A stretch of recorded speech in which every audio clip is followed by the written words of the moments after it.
Good morning. Welcome to the show. This is New Day, Saturday edition with me, Abna Tebi. We are live on TV3 here in Accra. We're also live on 3FM 92.7, and we are streaming live around the world on 3news.com, also on our Facebook page, TV3 Ghana. Today is the 13th day of January 2018. Indeed, it's 13 days into the new year, and we're happy to have come this far. As usual, we'll be running from now till 9:50, where conversations will be brought to a close. We encourage you to, as we go along, send through your comments, your contributions, your questions, if any, to our WhatsApp number 05006070770, and we will be happy to share them with the rest of the world. Coming up on the show this morning, of course, we'll be looking at the naming of the special prosecutor. So finally, the special prosecutor has been named, and he is Mr. Martin Alamisi Amidu, a man affectionately called Citizen Vigilante, not by accident, but by what he has come to be known for, or what he has come to stand for in Ghana. Now, the president made the announcement on Thursday after an emergency cabinet meeting. We are told that the president, in his announcement, said that he received the nomination from the Attorney General and he accepted it. And so Mr. Amidu's appointment, which is of course subject to parliamentary approval, will be forwarded to the House when they return from recess. Now, obviously, it's safe to say that he would, go through the parliamentary process. So for now, we can say that he is indeed the appointed special prosecutor. Now, with the exception of some reservations expressed by some members of the opposition NDC, there seems to be a general, broad-based and overall acceptance of the naming of Mr. Martin Amidu as the first special prosecutor of our land. We shall be looking at the man, Mr. Martin Amidu, what he has over the years proven to stand for, what the thoughts of his party people are, and indeed he asserts that he is a foundation member of the opposition NDC, and many other matters arising will be looked at in respect of this particular issue. Also up for discussion this morning, we'll be looking at Parliament's ad hoc committee on the infamous cash for seat controversy. In December last year, you will recall that the minority alleged that the Trades Ministry had abused the presidency when it raised funds for the organization of the Expo Trade Business Awards organized on December 8th, 2017 in collaboration with the Millennium Excellence Foundation. Now, according to the Minority Chief Whip, Muntaka Mubarak, Expo Trade businessmen paid between $15,000 to $100,000 to sit close to the president of Ghana at the awards, now insisting that the arrangement was rather unethical and lacking transparency.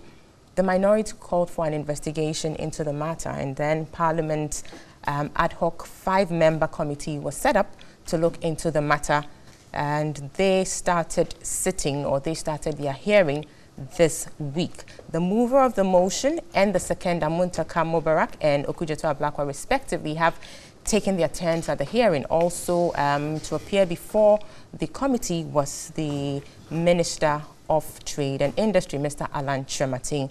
We shall be looking at proceedings of this committee so far. There are other topics that we'll be looking at. I have decided to, box them under the heading the Gang of Three. And these are three of a number of issues that consistently come up every year. We seem to be grappling with these issues in the country, and we seem not to be having or finding lasting solutions to them. And what topics am I looking at, or what subjects am I talking about? Tell me if you're not tired of talking or hearing about decongestion exercise by the AMA and the KMA to ostensibly rid pavements of traders. For how long are we going to continue decongesting our cities in order to have livable cities or smart cities?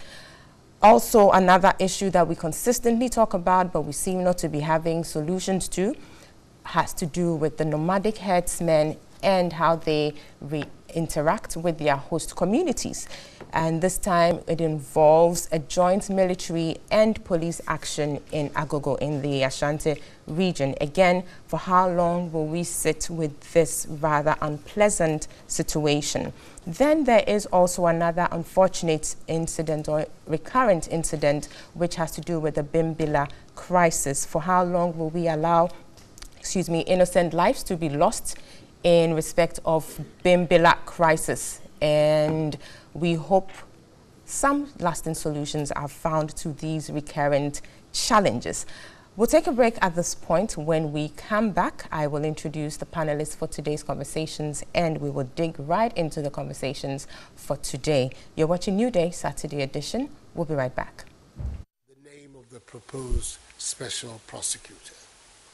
I've accepted the Attorney General's nomination and will in turn submit for Parliament's approval when it reconvenes on the 23rd of January 2018 for its first meeting of this new year, the name of Martin Alamisi Burns Kaiser Amidou to be the first special prosecutor under the law. Anybody holding arms want to attempt you, please don't waste time. Fulani is better than us? No, sir. Can they shoot better than us? No, sir. Can they do the military and police job more than us? No, sir. They say they are guerrilla tactics, they are guerrilla fighters, and they are going to ambush you and shoot you. Please.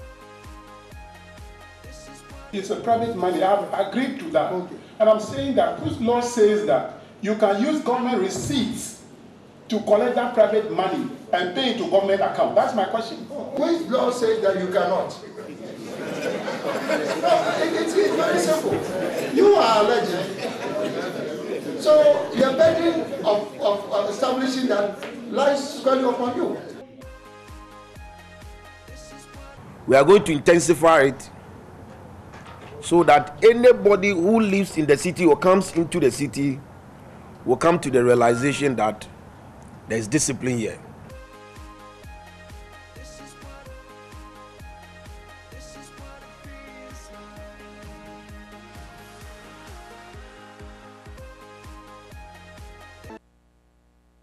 You're welcome back. This is New Day, Saturday edition, live on TV3 here in Accra, also live on 3FM 92.7 and streaming live around the world on 3news.com, also on Facebook at TV3 Ghana.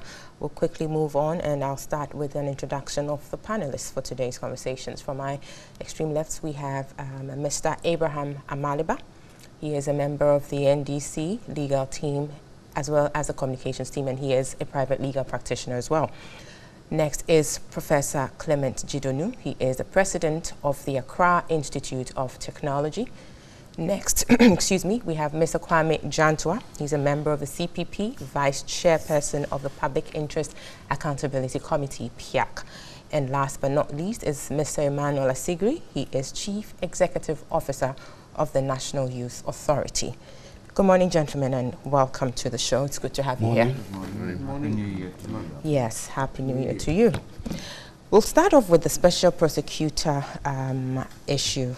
So this week, finally, the name was dropped, Mr. Martin Alamisi Amidou, and a number of reactions coming through. But generally, I mean, you could say that there's been, if you like, general acceptance of his nomination for appointment by the president, subject to parliamentary approval. I will start with you, Prof.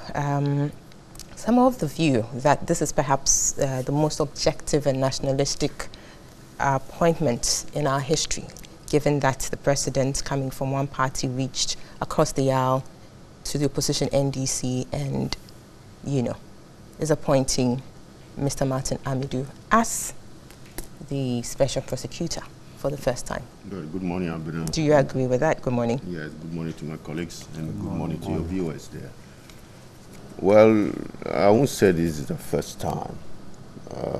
There have been cases in the past where a candidate from the opposing party was nominated and then the other supported. You recall the former head of the ECOWAS, that is Ibe Chambers, was actually appointed during the time of Kufuor regime. Ibe Chambers and then just retired as Deputy Minister for Foreign Affairs in the NDC government. So his nomination was supported by the NPP Kufuor in that time. You also remember Spiograba, who became the chief executive of our CTO, the Commonwealth Telecommunication Organization. It happened during an NPP regime. So this is not the first time that a party from the opposite side will support a candidature or something of this. Okay, but this one is an appointment. Yeah. You may say that is why you might call it the first. It's quite peculiar. Very, very peculiar. Now, but certainly, I think the appointment, I think most people think it's a great thing. The caliber of the person we are talking about is without doubt that he's somebody who can really handle this job. But it's very important for us to realize that, you see, in Ghana, sometimes we tend to jubilate before the match starts. You see, we go to the football pitch and we start to jubilate. I say, we won the match. For me, this is the beginning.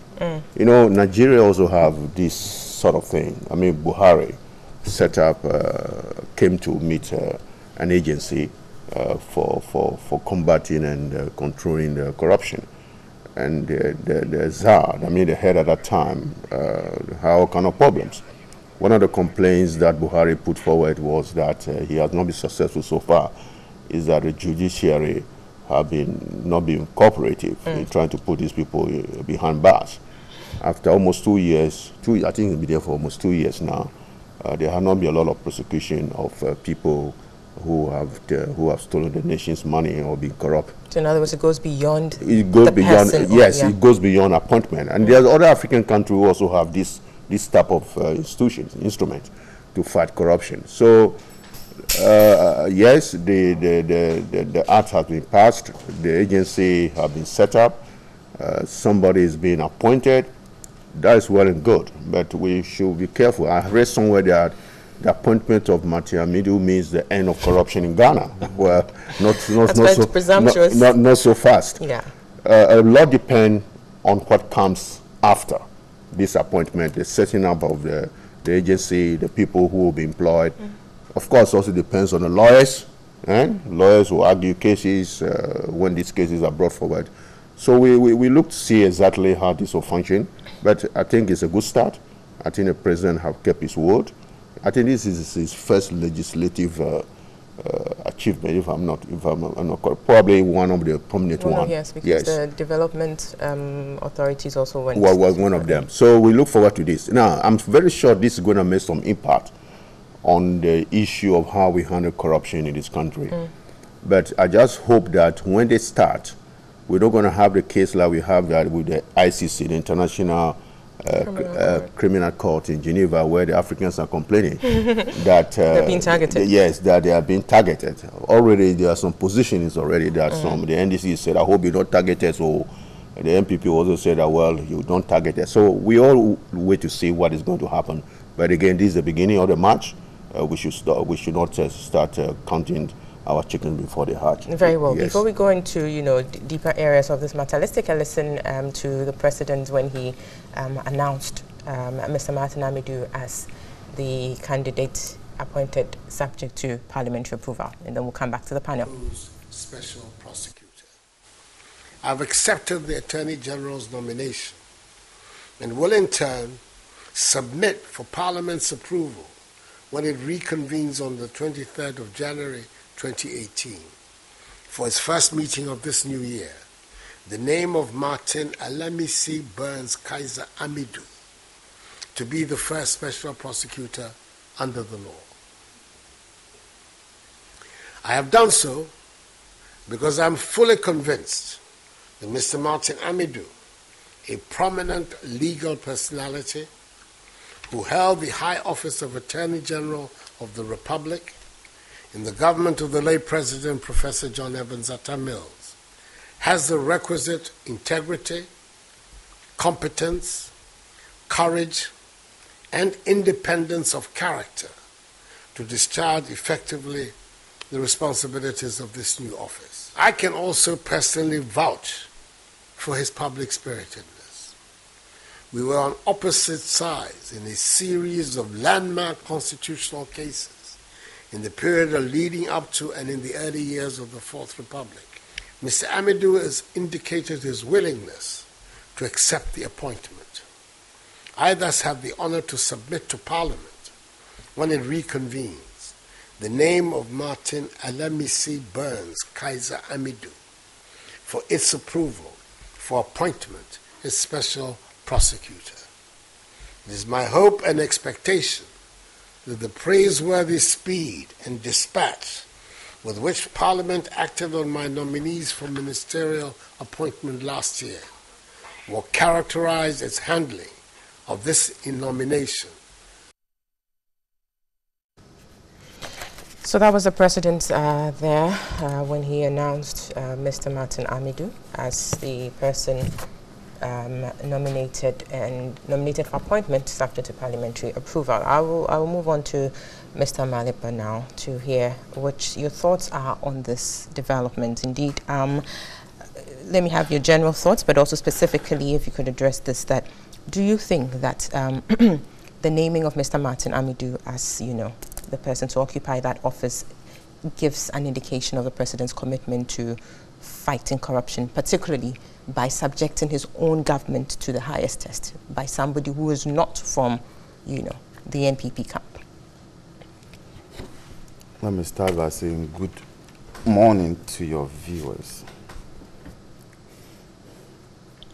I first want to question the President's judgment on the timing of the announcement.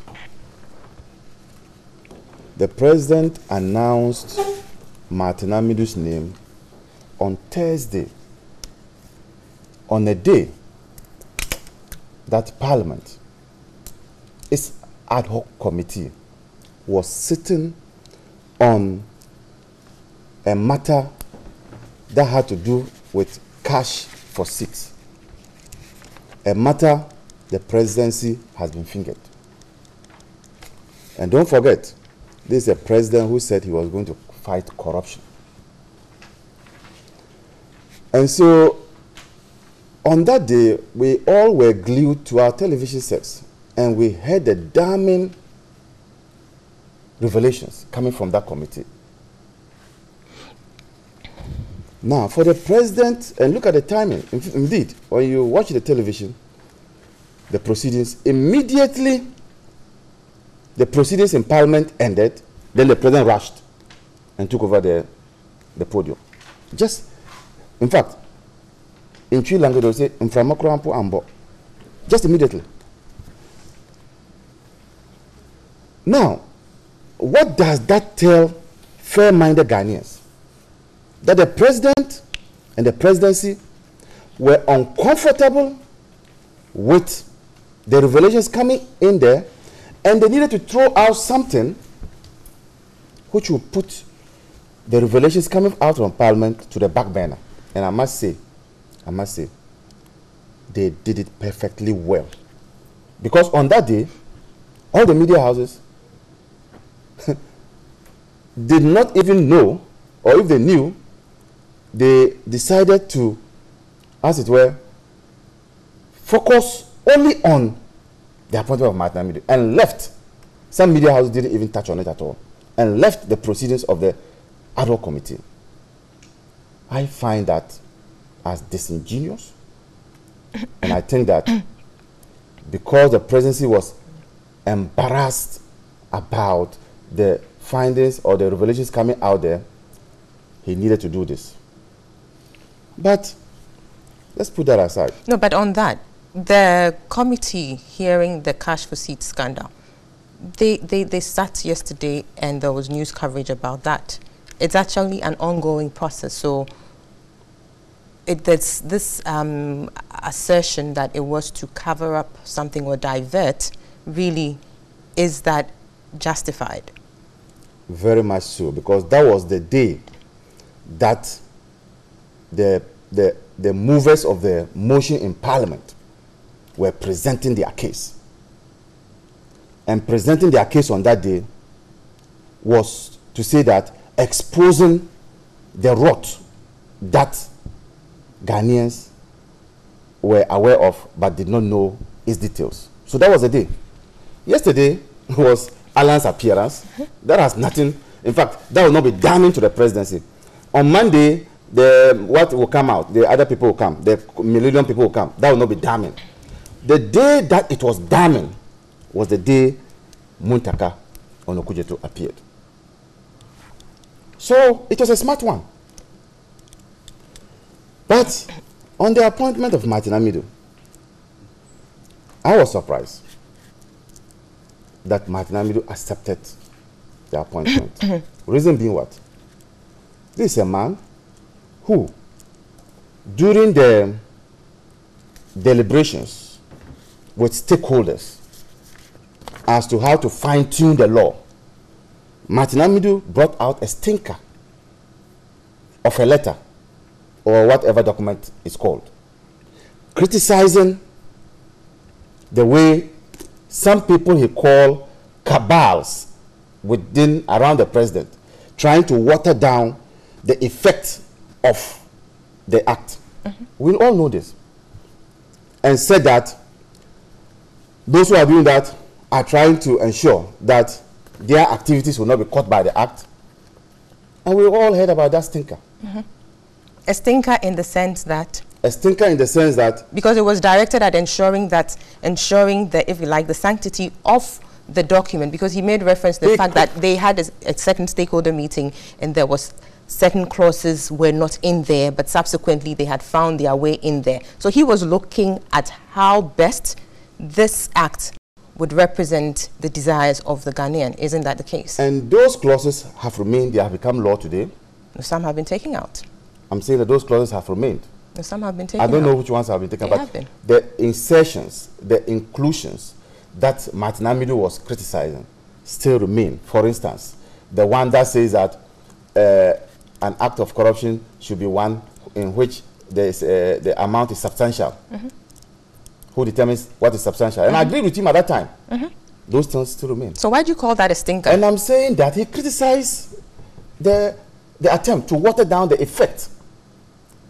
That stinker is in reference to the fact that there are some people he alleged were behind that act. But doesn't that go to show the kind of person he is? I am saying that regardless of whatever, he will still say it as it is. If you don't let me. So now that the same provisions that he criticized are part of the law, and which he said that it was going to disable anyone who was going to be the special prosecutor to be able to function effectively, here he finds himself. That's the way I'm landing. Here he finds himself in that situation, trying now to apply a law that he said was not fine-tuned and that some aspects were taken away to make the special prosecutor less powerful. Here he is. And I thought that on principle, he would have said, no, the way you structure the law, I don't think that I can function well.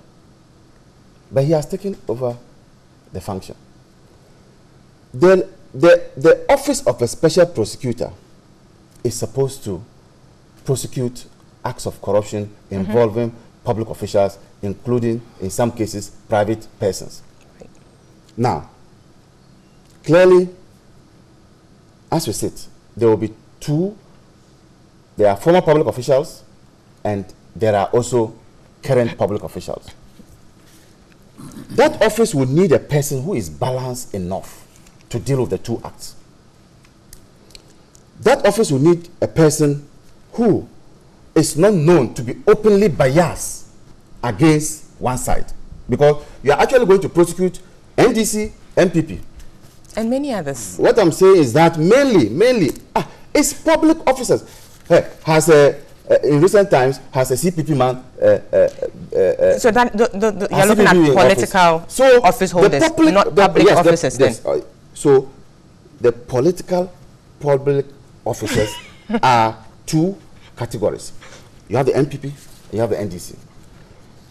Now, the antecedents of Martin Amidu in the lead up to the 2016 elections gives him away as somebody who can tread the straight and narrow path. I have no questions about his legal prowess, his competence, no question about that. But the office needs a person who is not vengeful, who is not vindictive. But Martin Amidu has been reported to have openly said that he will fight the NDC till the last drop of his blood. Was it the NDC or a particular government at a particular time? I am quoting what he said. He will fight the NDC to the last drop of his blood. Now you put such a person to be a special prosecutor. Don't you think that that person will now have an opportunity to say that, okay, I'll prove to Ghanaians that what the things I used to say about the NDC are true, and then he will work towards it. But this is a foundation member of the NDC, isn't it? He asserts that he is a foundation member. It is an open secret that Martin Amidu is a card-bearing member of the NDC, but it is also an open secret that Martin Amidu is an estranged member of the NDC. No doubt about it. An estranged member of the NDC. And his estrangement is based on his quest to see a certain, if you like, his quest to fight corruption. And should that be seen as a bad thing? That somebody is able to speak about the quote-unquote ills of the system, regardless of the fact that those ills are being allegedly committed by people from his own camp. Doesn't that speak to the character of the person? Until there was a change of government, I would have bought into this argument. Martin Amidu attacked the NDC for the ills that you are talking about. But ever since this government came into power, we have heard of allegations of corruption that has rocked this government. Boss scandal, Ken Bond issue, A+ issue together with the two chiefs of staff, together with a matter involving the CID boss who was promoted, and the circumstances that one would have said that in more serious democracies he would have been exited. We now have cash for seats. I think that if you are out to eradicate malaria, if you see a mosquito in my house, you'll kill it. If you see it in your house, you'll kill it. And if you see it in your producer's house, you'll kill it. But if you're only killing mosquitoes in my house and leaving the mosquitoes in your house, you cannot be said to be somebody who is fighting to eradicate malaria. Maybe the mosquitoes in my house don't cause malaria, so you don't need to go after them. After all, not all mosquitoes cause malaria. For me, I think that the decision to appoint Martin Amidu was a bad one because he's one-sided. And if what Prof was saying, or you posed the question, were anything to be upheld, that the president must be commended for appointing somebody from the other side, which kind of person did he appoint from the other side? Did he appoint somebody who is still in the good books of the NDC? We have other lawyers. Why didn't you appoint Ajushi Kata? Very well. Why didn't you appoint Tony Lita? Let me, but I mean, I need to move on. So, but on that question, I think we need to make reference to the act. The act, under the, I mean, looking at the qualifications of the person to be appointed, this person must have shown or demonstrated that he has fought, you know, corruption, or he is an expert in corruption. And I believe, the people you are mentioning compared to Mr. Martin Amidu, there's a certain record that you could. There are people in NDC, lawyers in NDC, who will fit that bill. Very well. Let me move on. The conclusion is this. You have appointed one of our own, who is an estranged member, to do what? to fight corruption. To, as it were, persecute us. That's the conclusion of this. Very well. Let me quickly move to Mr. Janto here, and then I go to Emmanuel. I mean, Mr. Martin Amidu has been described in some quarters, as you know, having, you know, the character to fight corruption. He's proven a certain level of integrity that, you know, he can fight corruption either way, regardless of who is involved.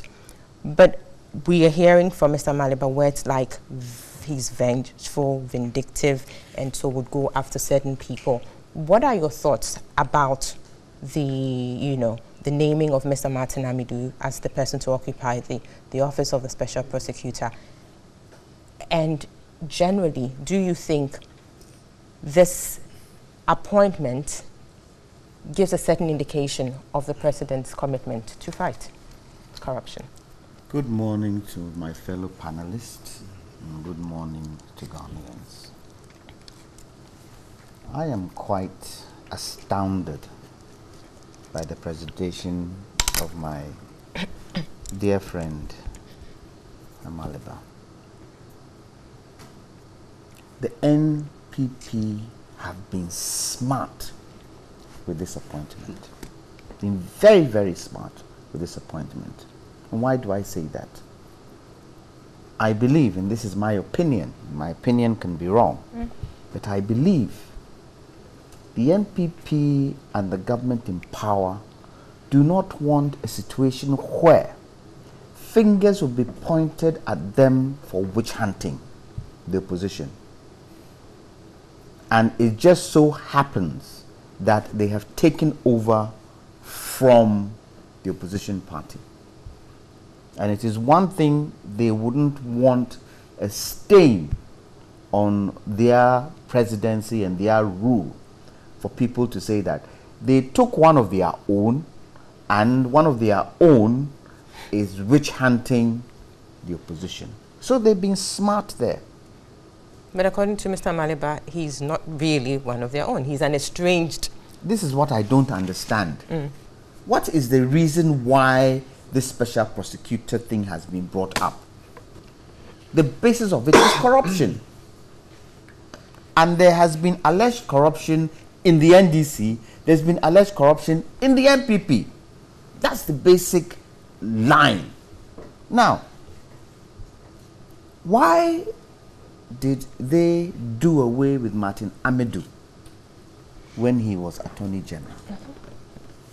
He was Attorney General in President Mills's administration, wasn't he? Yeah. That administration wanted him, my sources, to prosecute the opposition when they came in. And what Martin Amidu said to them was that if I'm going to prosecute the opposition, then I also have to prosecute the bad thugs in our party also. So those in the NDC at the time who had also been corrupt equally should be prosecuted. Cuts both ways. Cuts both ways. And based on that, they sacked him. Hence, perhaps, that is why Amaliba is saying what he's saying. Is it not for Ghana? Is it for a particular political party? Should we not celebrate the challenges we have that we are trying to do away with corruption? I'm the vice chair of PIAC. I go around, and PIAC goes around to verify projects. And when you see a certain amount of money has been, oil money has been put in a project, and you go and the project is in there, or they are supposed to buy a certain piece of equipment to connect to a school, electricity to connect to a school, so that the school can have electricity, and you go and the gadget is standing there and stood there for 2 years. Should we not be able to question? And mostly, what Ghanaians ask us when we do our regional engagements is that you've brought out all these misdemeanors and things people have done. What can you do about it? You can't even prosecute it. So what are you doing? Look, the most important thing with regards to the Special Prosecutor's Office is evidence. Is evidence. The burden of proof in criminal cases is heavy. And so the evidence that is adduced should be watertight. And I believe that the Special Prosecutor, before he comes out and the Attorney General wasn't able to do what we hope the special prosecutor should do. And it's a shame. It's a shame that the Attorney General can't do it. But if the special prosecutor is going to prosecute corruption cases, is going to prosecute cases where procurement is concerned, is going to prosecute cases which are criminally seen, then the evidence that is adduced, the evidence that is got and taken to court should be able to convict. If that evidence is not able to convict, then we are wasting time, because that evidence would obviously be the same as what Attorney General is doing. The ability of the person who is put in place, that person should have an independent and courageous ability to say no. And Amaliba was talking about the criticism and critical aspects of what Martin Amidu said when the actual bill came out. And I have read parts and parcel of it. But who better to make sure that those things he saw wrong about it can be corrected? And knowing Martin Amidu, if there are parts of the law that don't enable him to do his work properly, he'll go back to Parliament and make his case and let Parliament change those parts of the law that will enable him to do the work he's supposed to do. We should start from somewhere, so far as I can see. We should start, and as you quoted, what they expect a special prosecutor to be and who that person should be. He has proven in the past that he has the country at heart in terms of where corruption is concerned. Both parties, both NDC and MPP, have been playing around corruption for a long time. And why do I say both parties? They've all been in power for the last 30 to 35 years. So I can speak about both parties. And Mr. Maliba was saying that, have you heard a CPP person being prosecuted? Have you heard? It could happen that the corruption that would be cited could have other party people as part and parcel of it. So it is not specific. It goes to private people who are implicated in. Yes, but I'm looking at it stretches. I'm looking at the political side of it. Looking at the political side of it. So it would not be specific to MPP NDC alone. Specific to any politician whatsoever who is seen to be corrupt. So do not let us leave it to NDC MPP. This country is not made up of NDC MPP. It is very important, Abna, that the team that is put in place, not the board, that is different. Setting up setting up of the team. The secretariat team that is put in place should be a team that can link into the vision of the special prosecutor. I want us to go into the setting up after we've discussed the man and the appointment. But quickly, before I move to Mr. Asegui, tell me this. Mr. Maliba in his submissions made reference to the fact that, and you also said, I mean, with reference to Mr. Amit, the fact that, yes, if we're going to fight corruption, then it has to go both ways. You don't prosecute just one side and leave the other. Mr. Maliba in his submission made reference to the fact that, indeed, in the first year of the NPP administration, there have been allegations of corruption. And in all these instances, Mr. Martin Amidu, for some reason, has been quiet. What do you say to that? You know, I think those are allegations. They are not proven. It hasn't gone to court yet. Now, my particular challenge is the relationship between the Attorney General and the Special Prosecutor. So, give an example of some of these cases, alleged cases that have come up. Definitely, I guess the Special Prosecutor would have to discuss it with the Attorney General. If for nothing at all, there's a liaison relationship between the two. If the Attorney General doesn't see fit, for example, the issues of boss to be prosecuted, what happens? Who takes precedent? So when we say that the Special Prosecutor's role is independent, is it truly independent? Because without that independence, there will be political influence through the Attorney General to the Special Prosecutor. Now, the other thing... Please, to wrap up for me. Yes, I'll wrap up. The other thing that one also needs to look at is it necessary to have a deputy special prosecutor? It is not the first time we've had this kind of system. Amon Money, if I pronounce the name right, he had such a role when PNDC came into power. He did not have an assistant. He had lawyers around him, the Brataketes of this world, the Amajantos of this world. They were around him to help him do the work. So do we need an assistant, a deputy? And if we need the deputy, what should the caliber of that deputy be? Because the name that is floating around, there's a question mark on that name. That lady that, I've forgotten the name, but which is for now it's all speculation, yes. So we can't really... it's speculation, but it is true that she was in the, I think it was in Attorney General's office, and something happened, and she had to be relieved of her position. And so we should be very clear that the people who make up the team, nobody can point a finger at, because it would have a reflection on the cases that might come out. And we have to be very careful. For me, in conclusion, I don't see anything wrong with Martin Amidu being appointed. Yes, the president has opened his arms. He's taking somebody from the opposition.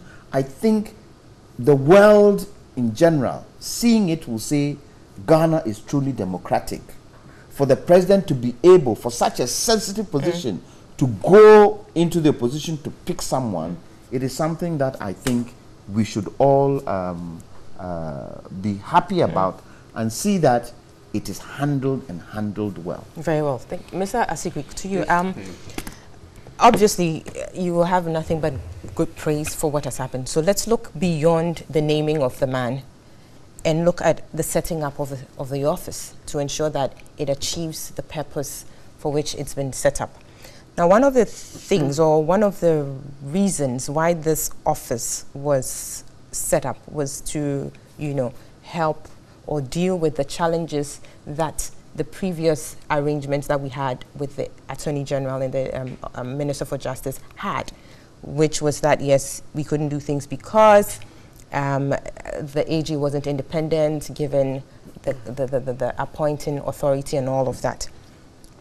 How independent, or how much of a difference will this arrangement be to ensure that we do achieve the objectives? And I'm saying this within the context of, I think Mr. Janto has alluded to some already, talking about the composition of the office. Also, funding comes in, because for the longest time, the AG's office has complained about, inadequate resources to do the job and all. So how do we ensure that moving forward, this office achieves the purpose we all want it to achieve in terms of composition of the office and funding issues? Before I make my submission, let me say good morning to my colleague panelists, and then to you especially, and Happy New Year. Happy New Year.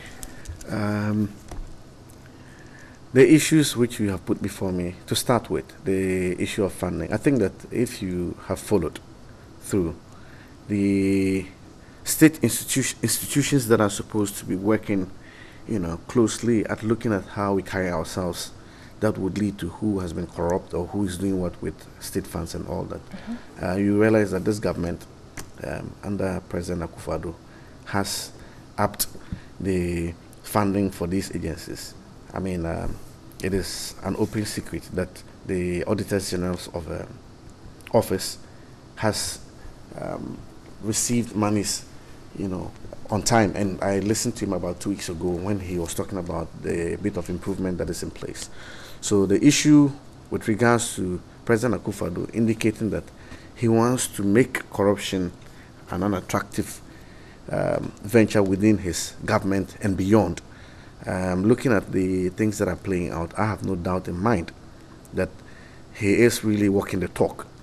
So with the issue of funding for this noble institution, which he indicated to Ghanaians when he was seeking for the mandate to become president, which he's carried through, I have no doubt that Mr. Martin Amidu's office would be given the needed funding to be able to get this run. Now, talking about how independent this office is going to be, I think that if you take what happened from Thursday with regards to this appointment, the comments that have come from far and wide indicates that, at least for the beginning, we are seeing signs of the fact that the president has indicated he really wants this institution to be as independent as we can envisage. And I think my big brother here, with his submission, alluded to that fact. I remember when the bill was being looked at, civil society raised issues, especially the groups that are dealing with anti-corruption activities like CDD, IDEC, GII. Yes. All these ones raised issues with regards to the appointment. And even last week when, it was urgent to the point where after the president accented to the act of Parliament, making it a law, the discussions about who was supposed to come up, took center stage. And I must say that one thing that shocked me in the midst of all of this was when the former president fell into this whole thing, when people were branding names around and he also followed through with, and I'm referring to former President John Mahama, with this propaganda. And I'm using this medium to indicate that when we say that the NDC is good at propaganda, people think that we are always just trying to tag them with it. The former president lived this allusion that the party is a party that believes in throwing out what is not true and then trying to establish or make the minds of Ghanaians believe that what they say is factual. Because I have a video recording here when he was at Techiman on their the Unity Walk. Unity Walk, which anytime I hear of, I ask myself a lot of questions. This is the group that some few months ago, about a year and beyond ago, told the whole world that they were as united as you can imagine. And then moments after they lost election, we started hearing about Unity Walks. In trying to appease a support base, I mean, even though some party people are disputing that it is not a party thing, but it is an agenda for him. Back to office of the special prosecutor.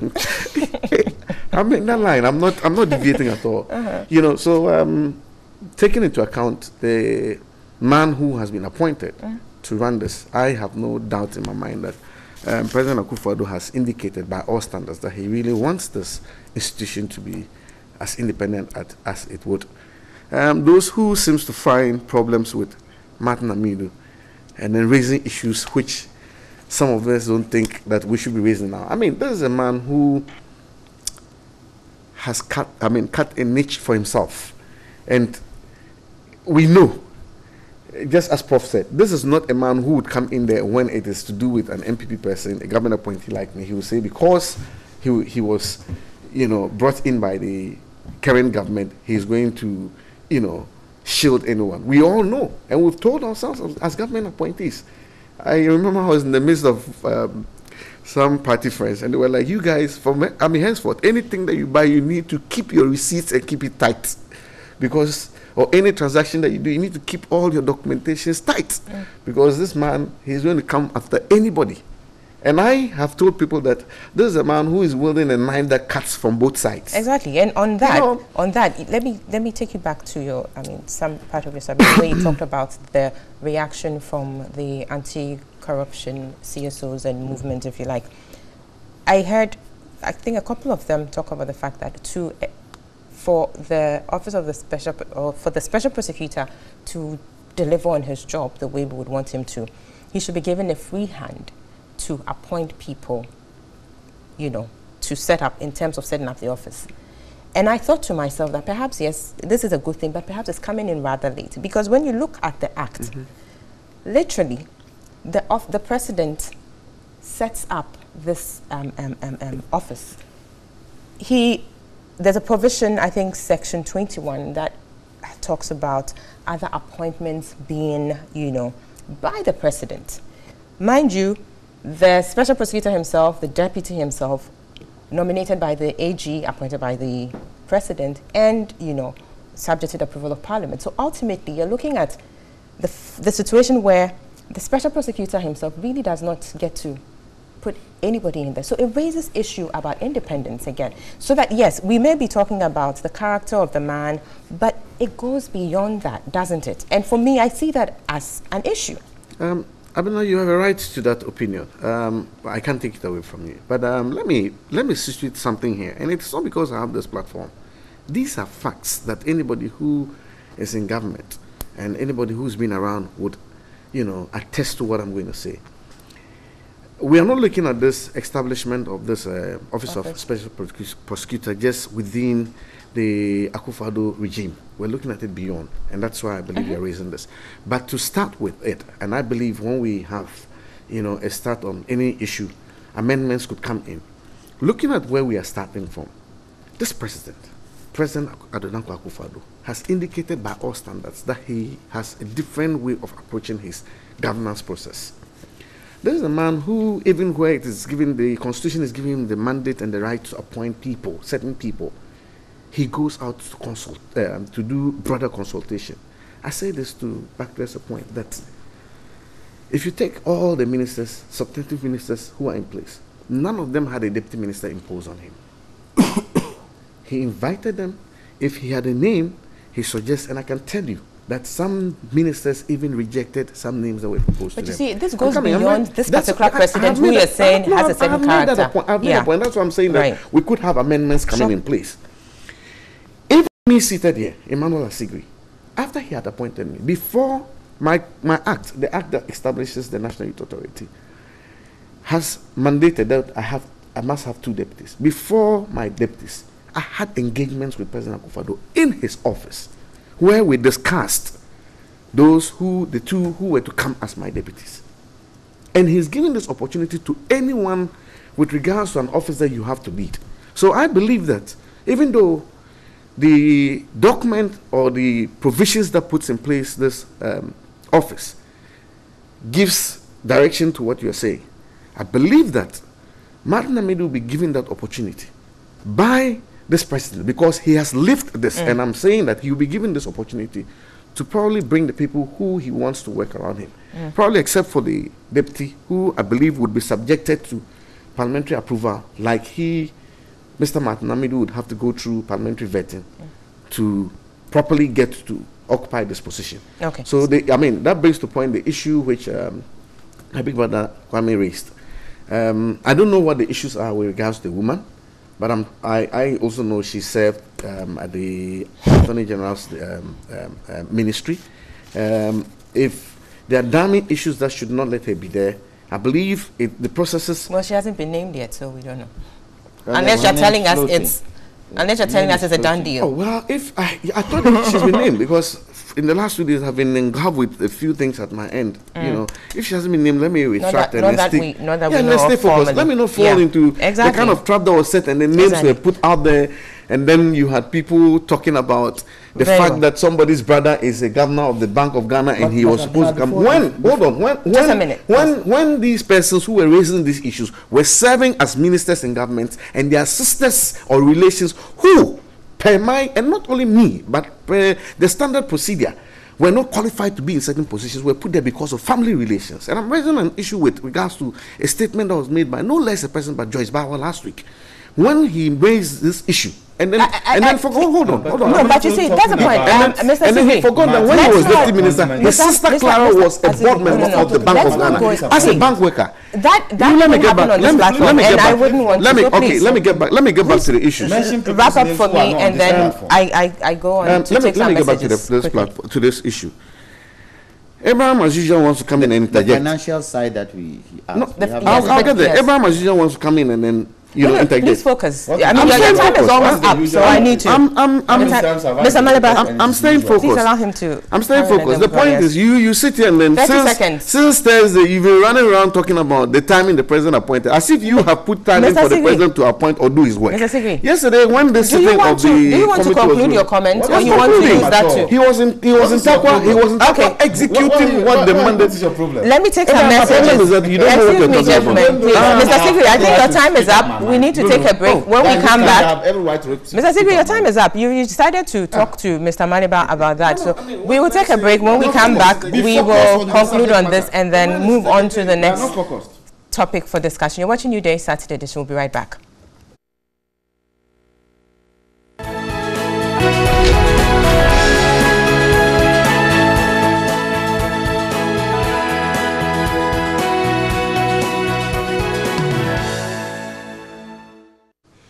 Welcome back. You're watching and listening to NewDay Saturday edition live on TV3, also live on 3FM 92.7 and online around the world. We are at 3news.com, also on our Facebook page, TV3 Ghana.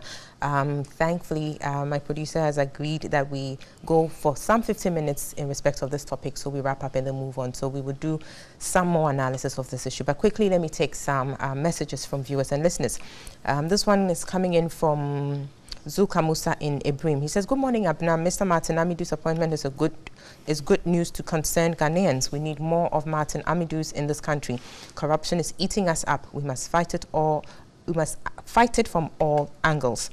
I'm Suleiman Maruf Sanda from Ashalibutri. He says, appointing Martin Amidu is a nice move by the president. This shows his quest to work with all, irrespective of one's party. But to me, Mr. Martin Amidu must start on the president himself to solve the rot that went on in his office as the Attorney General. No one is above the law. I am Steve from Kintampo. It is amazing Martin Amidu is going to occupy an office he describes as unconstitutional. It will be interesting moving ahead. Citizen Vigilante, it is amazing Martin Amidu sees to write long theses despite all the corruption allegation against this government by their own party members. I think I must say that he never described this office as unconstitutional. He said, so long as it's being done under the authority of the Attorney General, then it is constitutional. So let's just get that clarity out there. The man Martin Amidu has described himself as incorruptible and a statesman.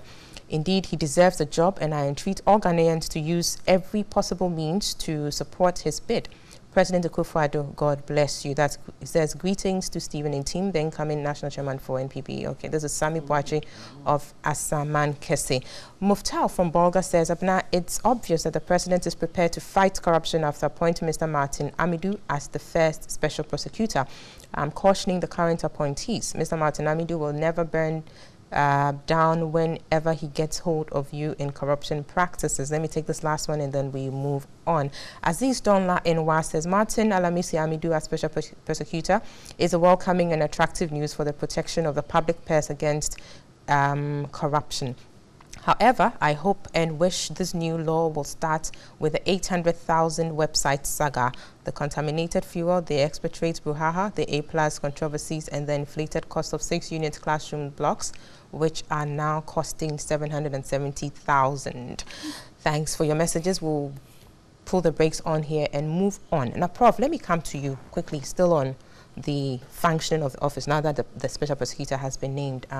People, obviously, the last message that came through is looking at the situation where the special prosecutor, upon taking office, would start looking within the current government, and perhaps that for him would be an indicator that this man means business. What do you think of that? Yes, it's quite interesting, your last listening. The text. Yes, text. He also always start listing things that less corruption looked at. We have 1,001 lists of corruption cases, okay, which have been tried, some not tried, down there. The question is, I don't think Martin Amidu and his team, when they come, they will sit and say, now we are here, corruption, start. Let's start the prosecuting. It means there's a backlog. There's a lot of backlog. Who determines which case the special prosecutor to take? Is it Attorney General Department? These are issues. No, that's him. He decides. He decided, I want to take this case, I want to take this case, I want to take this case. Okay. So we just hope that that is the case. Not that somebody else will tell him, take this case. I think I want to make the point that the point being made by the NDC people that, well, they suspect that Martin Amidu will be biased towards them. I think it's okay for them to raise a flag. Once you raise a flag, then you can say, well, remember we said this, so we are watching you. So I don't think it's something they would make that point and try to judge them at the same time. And also it's also very important for us that we should try not to go ahead of ourselves. The guy have just been appointed. It's just one person, okay? It's a whole office, and he's going to be there for only 4 years. How this office operates? It's actually 7 years, but he has to the retirement age. Yeah. Okay. He will retire in 4 years. So let's wait. Let's wait for the drummers to come home rather than meeting the drummers on the road. Let's have him to take his position. Let's get his team together. We know the cases which are there. Let's see the ones you take and how you perform. Then we judge you based on that, rather than actually just continue to hamper on the fact that Matiamidu. He's a messiah. He's coming to solve everything. I don't think the expectations are too high. And I think the corruption issue have been in Ghana for a long time. This is just the first start at having a very serious job at it. Right. Let it come in, let it still come in, and let's see how you perform. For me, the important thing for me is the man who is going to head this agency. Now it's Matiamidu, tomorrow is somebody must have courage. Because the politicians who might have been suspects in corruption are not going to sit down. For instance, the Nigerian case is a very good example. And as I said, Buhari is having difficulties prosecuting these people. So those are, for me, the practical issues that we should all watch out for once these people come into position, rather than we continue to talk about the personality of this person or the person, Martin Amido, because I don't think that's the whole issue or the whole story. Very well. I'll come to Mr. Janto here, and I want you to look at the funding issue, which was raised earlier. I mean, you are the vice president of the PIAC. PIAC, I mean, was set up as a laudable idea to do all these monitorings and show accountability and all of that. But we do know that you have some constraints, and funding is perhaps top on the list. So looking at the situation, yes, the Office of the Special Prosecutor, a very laudable agenda, but he can only work if he has the facility to work. Tell us the PIAC experience and see how you can relate it to this. Abner, let me repeat this. As I said earlier, the ability of the Special Prosecutor to be independent and courageous depends on the individual. And that person should have solid leadership skills. It's key, especially for a sensitive position like Special Prosecutor. Now, on the funding bit, yes, initial years of PIAC, we had difficulties because with the establishment of PIAC, Parliament wasn't in favor of it from the word go. And so a lot of the clauses that were put in the PRMA were cut. About 15 were cut, including PIAC. And some of us had to do so many things to get them to put those clauses back. And we had to defend it with the Select Committee of Finance of Mines and Energy in Parliament. At that time, Buzasaga was chair. And we had to go to Parliament to defend the reasons why PIAC and those clauses should be put back. Luckily, it was done. However, when it was done, the monies that the government was supposed to give us, coming from the Consolidated Fund, was not forthcoming. We did not have an office. The office that we went to hire, we were thrown out. In the end, we had to now go and I'll use the Ghanaian colloquial English. We had to now go and pitch in one of the donor support institutions' office, NRGI, in their conference room. And the donor community thought that, no, this accountability and transparency institution is key in monitoring all revenues. Because we looked at the gold and we could not, nobody could tell what the gold revenues have been used for. So it was key, but we're being frustrated to the extent that when we took our budgets to the Ministry of Finance, 40% could be cut off. Till we made a proposal to Parliament that since we are the oversight body to look at all revenues, we should be funded directly from ABFA. And it was accepted. So, the point I'm making here is that we should be able to establish the financing module for the Special Prosecutor. And Abner, don't only let us look at today. Yes, beyond that. Let's beyond that. Because a new government can come in and decide that the special prosecutor is stepping on toes that is not supposed to step on, and starve them of funding. And to buttress that point, again, when you're looking at the funding sources under the Act, it says funds approved by Parliament, which obviously would have to be the Consolidated Fund, grants and donations approved by the Finance Minister, and then, of course, IGF. Now, you ask yourself, PIAC, for instance, you struggled with the Consolidated Fund. It wasn't as timely or as sufficient as you wanted. Now, grants and donations approved by the Finance Minister, again, this becomes subject to the executive, right? Then there's that element of control. Yes. And which, so, again... so that independence we are looking for might not come out. He might be independent in the way he handles the cases, but indirectly... How to do those things, indirectly, because they are not being fed with the requisite funds, they get stalled. And so it is key that that particular issue should be dealt with openly. And the president and the powers that be, because if the Minister of Finance is doing something and he feels that this thing can hamper or expose some of the things that are happening within the government, they will close ranks and not fund them. So the financing bit is key, and I think it is one thing that should be discussed now. We should tell Ghanaians how is the Special Prosecutor's Office going to be funded, because we are dealing with sensitive issue like corruption.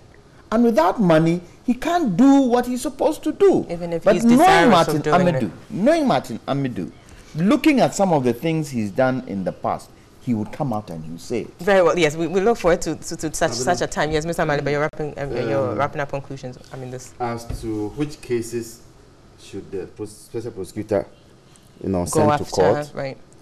When you look at the mandate of the office, 4.1 says that except as otherwise provided in the Constitution, the office is not subject to the direction or control of a person or an authority in the performance of the functions of the office. Right. Then when you come to 2, and that's, I want you to note some element of interference.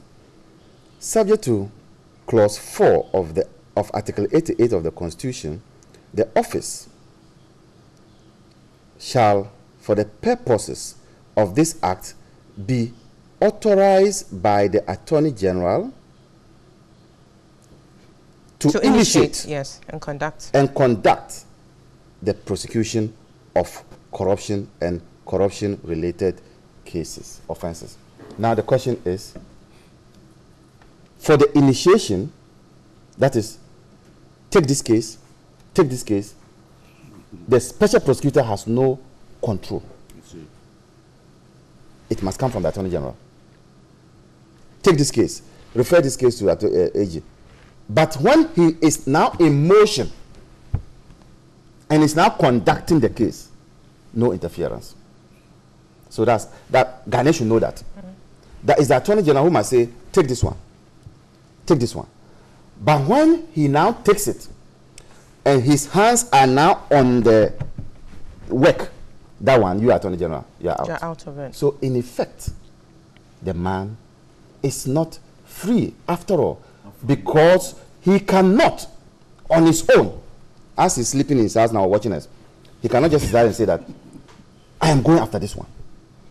From clause 2, section 4, subsection 1, 2 indicates that must be done from the Attorney General. So we need to wrap up on this quickly. Don't you believe that he can suggest? There's no problem about that, but no problem about that. But he himself on his own cannot. So the Attorney General says agenda. This agenda must kick-start from the Attorney General's office. Exactly. All he has to conduct the board. So it is also relevant. You pointed out that why are we not allowing the SP, now Special Prosecutor SP, to recruit his own staff? And I think that is also critical. It's key. The explanation he gave that, Nana Akufo-Addo does a lot of consulting, it's not here on the all presidents do it. In fact, it's a constitutional provision, 79, that you must consult the minister before you appoint his deputy. So it's not novel.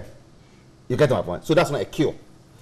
It's not in my act. It's not going to do with the chief executive. Yes, Mr. Maliba, quickly, then we need to move on. Yes, quickly. To wrap up, we're running out of time. After all, when the NDC or I made a point here, we did not say that Martin Amidu is the judge.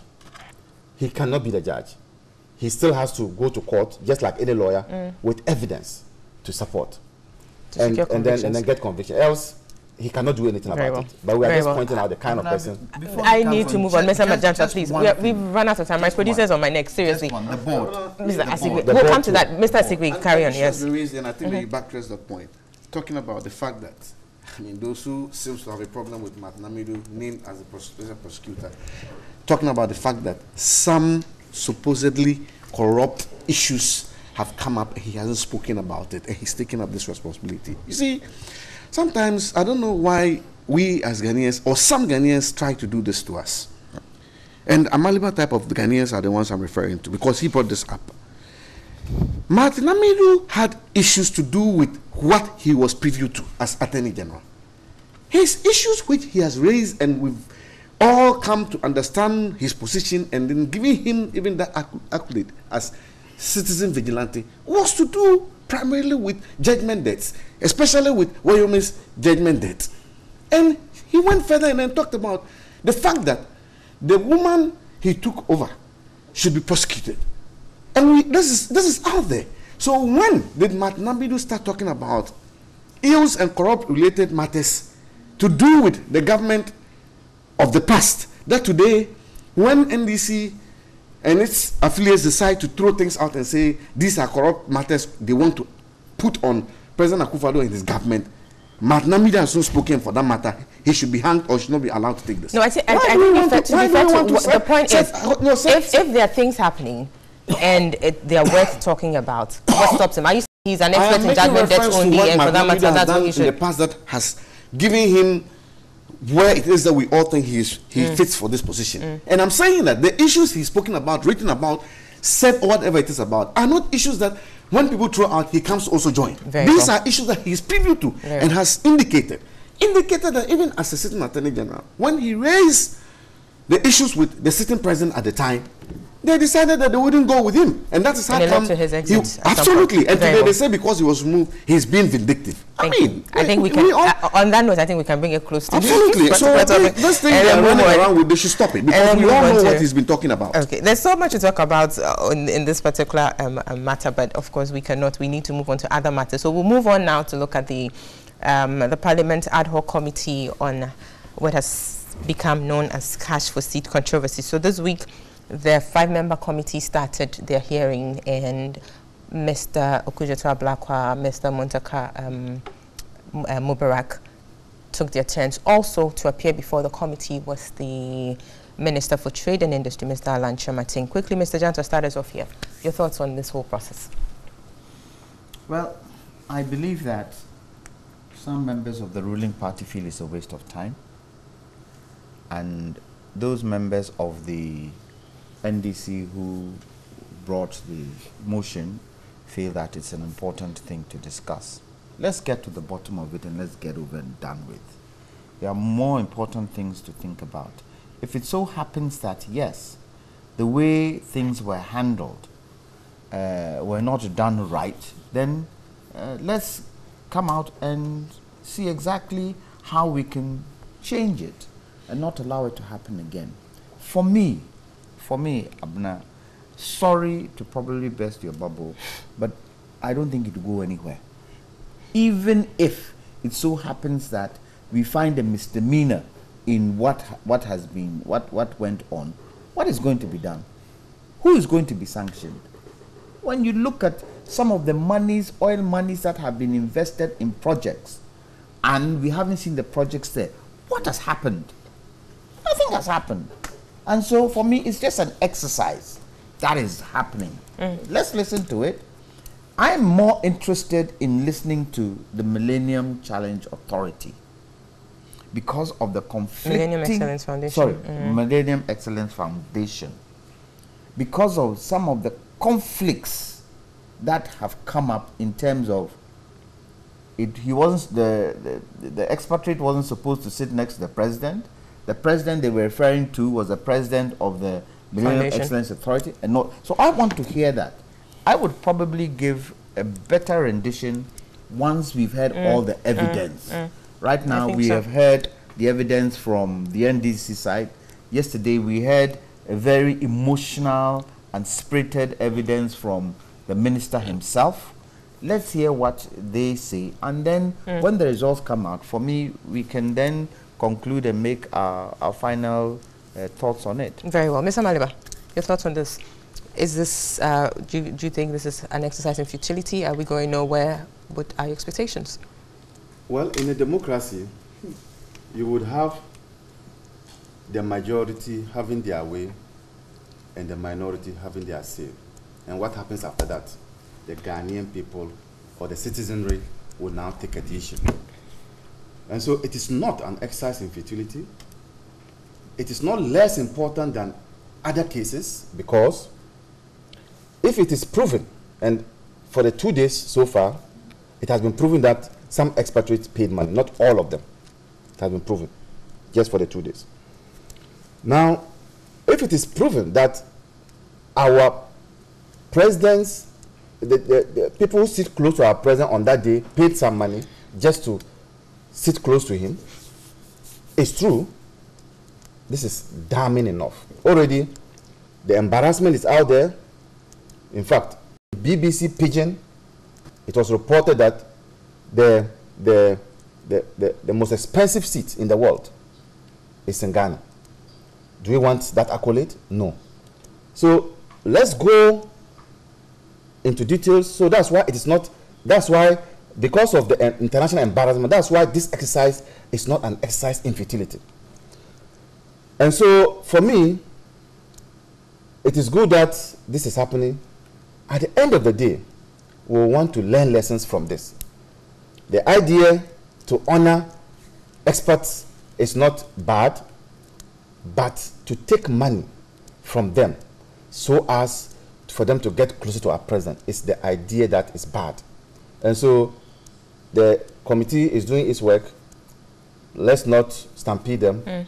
And I think that at the end of the day, we will get to the bottom of this matter. Yeah, when they're done with their hearings and all, Prof. Yes, when this thing started, we were not quite clear whether money changed hands. Now it's clear that some money changed hands. Even in fact, in the minister's submission, he said there are 17 people on a high table, including the president and himself. 7 of them pay some money, but that money he claimed is for sponsorship. Sponsorship, yeah. Good. You see, the opposition is saying, well, it's not for sponsorship. It's some bribery and corruption. Extortion, they call it. Yes, collecting money, selling the seat, the president's seat, to the highest bidder. So now it's what one thing we've got clear now is that money change hands. The question is, how much money? Is it 100,000 in CD equivalents? Or, because we are told that Interplast pay after the event, it's on record that they say they pay 400 what? I think the equivalent of the $100,000. That is, yeah, that's correct. When you look at the exchange rate, which means that it's very near to that. Is it true that they pay that money, and for what? Now, it's very instructive what the minister said yesterday. Was it yesterday? He said, according to Alan Cherimantin, he said that this issue came up. The issue, he said, let me read, that the minister had disclosed that he verbally instructed organizers, that's Giba, not to charge businessmen who sat on the same table as President Akufo. It's very revealing that they discussed, he told them, don't charge people for sitting on the president's table. He continued, since he was not a member of the planning committee of the event, he requested that he's occasionally briefed. Then he continued, in one of these briefing sessions, this discussion came up. Which discussion? The discussion of money to sit on the president's table came up. And my understanding is that let us be sure, if it is sponsorship, it is only sponsorship that I am contributing to this event as a sponsor that will give me a seat close to the president. So yes, He admitted that this thing was discussed, but was it actualized? For me, that was very revealing. If it was discussed, so which means that some people thought about asking for sponsorship or directly asking for money to sit as the president. I think it's very important. It's very instructive.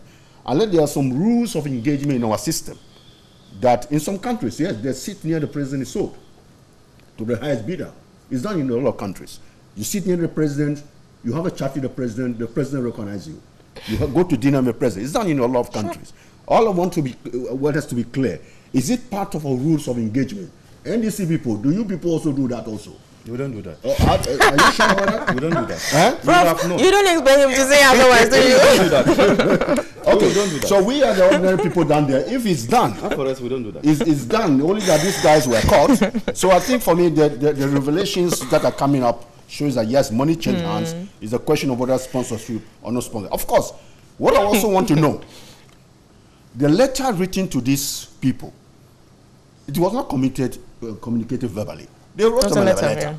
What did the letter say? Sponsor us, and for this amount, and in return for that, there's no free lunch anywhere. You sit near the president. Whatever you do there is another matter. So I think there's more of this fact we need to know. And if it's transparent that these Giba people did this at the blind side of the minister must take the full responsibility. Because he himself confessed that it was discussed. And I want them not to do it. Okay, so for me, let's go to the closure of this issue. Sure. And if it's true that that's what happened, I think I'm also happy that the president actually wrote to the minister. I'm told we are told the minister responded. Yeah, he did. And the president is studying that response. Did the president tell us what he's going to do with that case too? We also want to know. I think the president sees it very serious. That is why he decided to pursue it. So let's see what is going to happen. I think it's part of what we discussed earlier on. It's part of the element of possible corruption. Well, it's been investigated or it's been, looked into by the parliamentary committee that's been set up. Mr. Tigri, your comments on this and we move on. Prof, let me just add to what you said. That, the president takes this matter seriously. Yeah, I know. And it is for this fact that when we're talking about novelty, I think that we can pride ourselves as a government that this is a novelty. We've had similar cases where corruption, maybe not similar, but a corrupt case that was directly, pointing at a certain president was supposed to go through this process. It was shut down. So before I delve into this matter, let me commend Speaker Professor Michael Quay for taking the issue that was raised by the minority and then indicating that when the MPP under President Akufo-Addo is indicated that corruption should be a thing of the past in our system, it is not a fluke. We are serious about these pronouncements, and that is why we are having this happen. I listened to the minister yesterday, and like my brother Kwame said, you could see a very, passionate, emotionally charged person, especially when he was given the opportunity to make his closing remarks. And then the statements he made alluding to the fact that those who are accusing his ministry, have made certain damning statements and then even concluded on this matter, yet have gone to Parliament to ask that they be given this opportunity to look into this issue. For me, the commentary that is coming is quite interesting. And if you look at it, we as a party, we as a government, have taken note of a particular move that was put in place some years back, which is emanating again from our opponents, and we want to send a word of notice to them that we've taken note of it. These things that they want to pick and then start talking about corruption, and throwing it at us. We are not going to sit and then watch them and let them do it like they did prior to the 2008 election. It won't work. If you think that you have issues beyond what is happening in Parliament, there are other ways of addressing some of these things. We've seen individuals and bodies in this country take issues which were corrupt issues to a certain level, and then they had opportunity to be given redress. The group which has Isankuma and Occupy Ghana. Come again? Occupy Ghana. Occupy Ghana.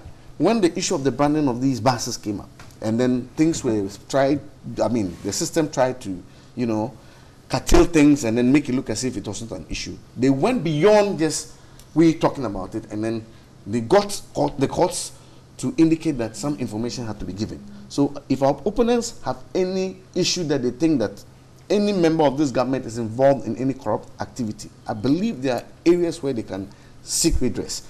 I know they've already taken some matters to the Shraj.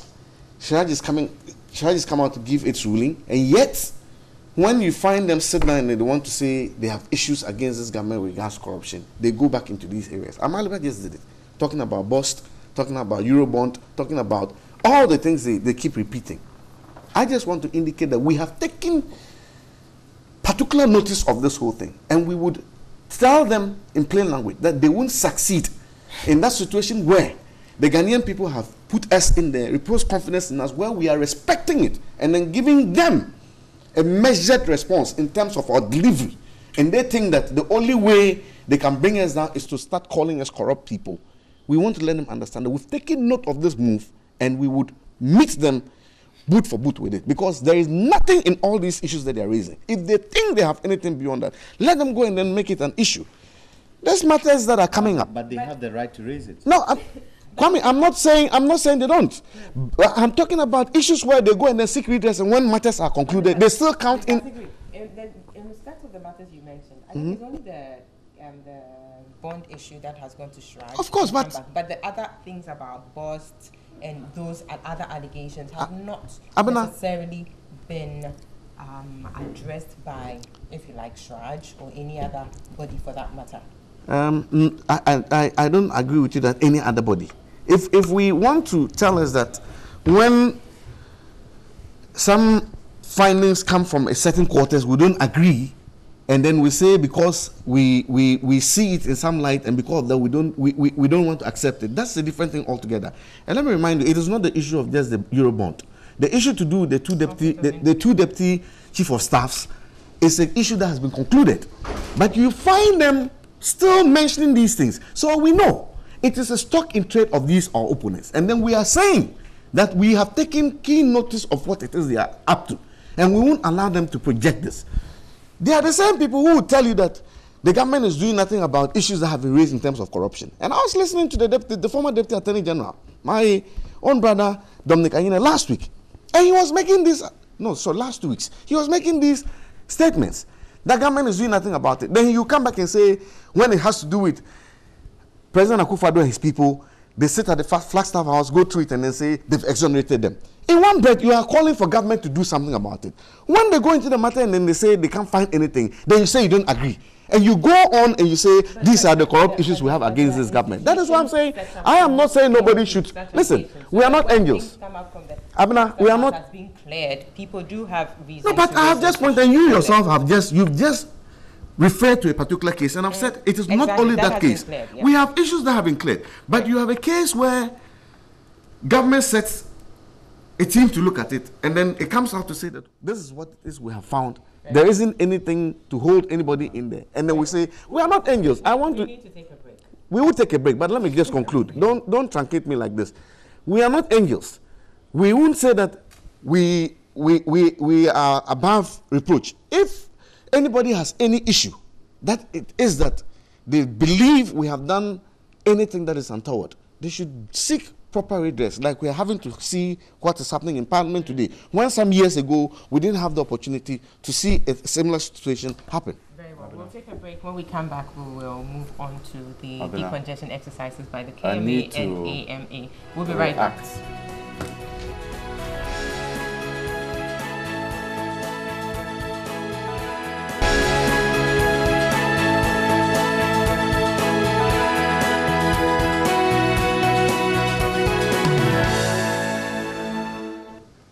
Welcome back. You're watching and listening to New Day Saturday edition. We're live on TV3, also live on 3FM 92.7. We're live online around the world at 3news.com, also on our Facebook page, TV3 Ghana. We'll be moving on to look at the decongestion exercise by the AMA and the KMA to rid some areas of traders, among others. But before then, I'll take some messages that have come through. This one is coming in from Diamond Ashon in Teshi. He says, the NDC is trying so hard to give Martin Amidu a bad name in order to hang him when he starts prosecuting them. What are they afraid of? And this is Diamond Ashon. This is a president who didn't come to politics to condone corruption. Wise choice by Mr. President. I pray that God will give him the strength to achieve his aim of becoming one of the best presidents of this country. That's Charles in Accra. Jesse Boako in Ablikuma South says, Martin Alamisi Amidu has the requisite integrity, competence, courage, and independence of character to discharge effectively the responsibilities of his new office. The choice of Martin Amidu echoes the incorruptible tag of President Akufo-Addo. This is not witch hunting, but value for money selection. Equity, fairness, and justice is the game. Says every stolen peswa will be retrieved. Tanko Bukari, I believe, from Sukura says, good morning. It is good we have set up the special prosecutor office. You talk about a unit, but the office. I believe there will be political witch hunting. There should have been a member of the CPP, not the NDC. Oh, you mean it should have been a member of the CPP, not the NDC. The fairness cannot be trusted. Mr. President, come again. Personally, I don't see the special prosecutor as a panacea to the corruption in Ghana, when the Attorney General by our Constitution has all the prosecutorial powers to fight corruption. Duplication and dissipation is a hallmark of this government, who campaigned on the protection of the public purse. That's Yamoha in Wa. I'll take the last one. Martin Amidu, special prosecutor. Politics is the sweetest game ever. I think he has been told already that he is going to be he was told already that he was going to be the special prosecutor. That's why he kept quiet for the past 1 year, that the NPP is corruptly ruling this nation. My God, that's Kennedy in Kumasi. Thanks for your messages coming through so far. We'll be reading them as we go along. We'll try as much as possible to get a lot read on the show. So as I said, we'll move on now to the decongestion exercise by the Accra Metropolitan Assembly and the KMA to rid the pavements of traders. Now, this decongestion exercise, I think every year it happens at least, maybe once or twice, but consistently it happens. What is that? I mean, what does that tell us? Mr. Maliba, I'll start with you. What does that tell us of our ability to plan cities, you know? The empty threats that was made by my friend from the MPP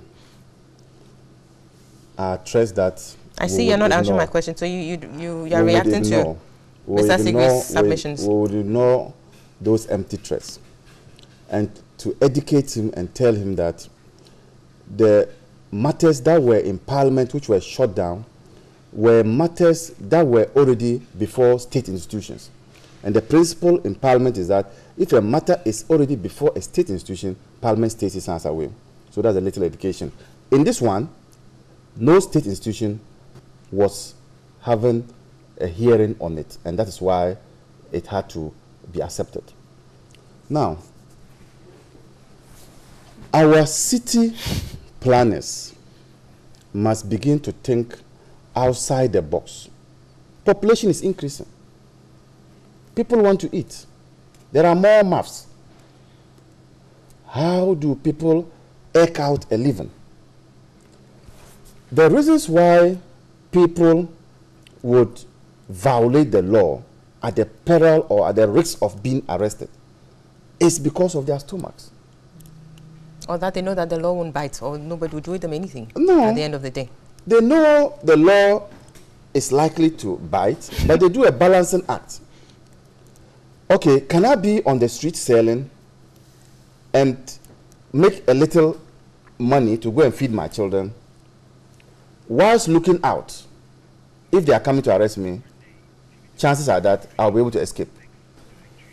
But the city authorities are not thinking outside the box. They are doing the same things. Oh, let's go and clear them from the street. After that, what? If you clear them from the streets, after that, what? Because what made those people to come onto the street still exists. A place to sell, a place to earn a living, And so is it possible for the city authorities to say that, look, can we on a Sunday allow these traders to come onto the street, because Sundays the streets are not busy? Is there a way the city authorities can have a dialogue with these traders? Because they have school fees to pay, they have medical bills to pay, and they have to feed the family. So for me, it is a good thing to decongest, but it is also important that government, city authorities should begin to find new ways of catering for these people. Are you going to provide them with an alternative place? And I've just proposed Sunday markets. So the question then is it that these decongestion exercises or demolition exercises are done outside a grand scheme of things to see to the transformation of, you know, the cities, or that, I mean, because then if there's a plan that we are trying to achieve, then it would connect at all the various layers. But here's a case where it seems as though something comes up and then let's go and do this. And the reason why I'm saying this is, for instance, you know, TV3 did a story on the business of, you know, is it sex trade, commercial sex work and all of that in some areas around the Circle Railway area. And subsequently, the AMA zoomed in and, you know, destroyed some of these structures there, I mean, thought to be brothels that are, you know, facilitating the business. So then the question is, how proactive are these actions? Are they well thought through? Are they part of a bigger plan that is aiming at a certain goal? Or it's just, we've heard this, so let's go. We've seen this happening, so let's go. So one would have been finding out, does the bigger plan include providing these sellers alternative places? Exactly. Or we are only going to limit ourselves to the firefighting approach, which firefighting is, let's go and clear them. After that, what happens? And so the city authorities must begin to put a human face to this decongestion exercise by, I'm not suggesting to allow them to be on the street, by providing the people an alternative. Competence, because expertise to they it need and to the human eat. face. They have children.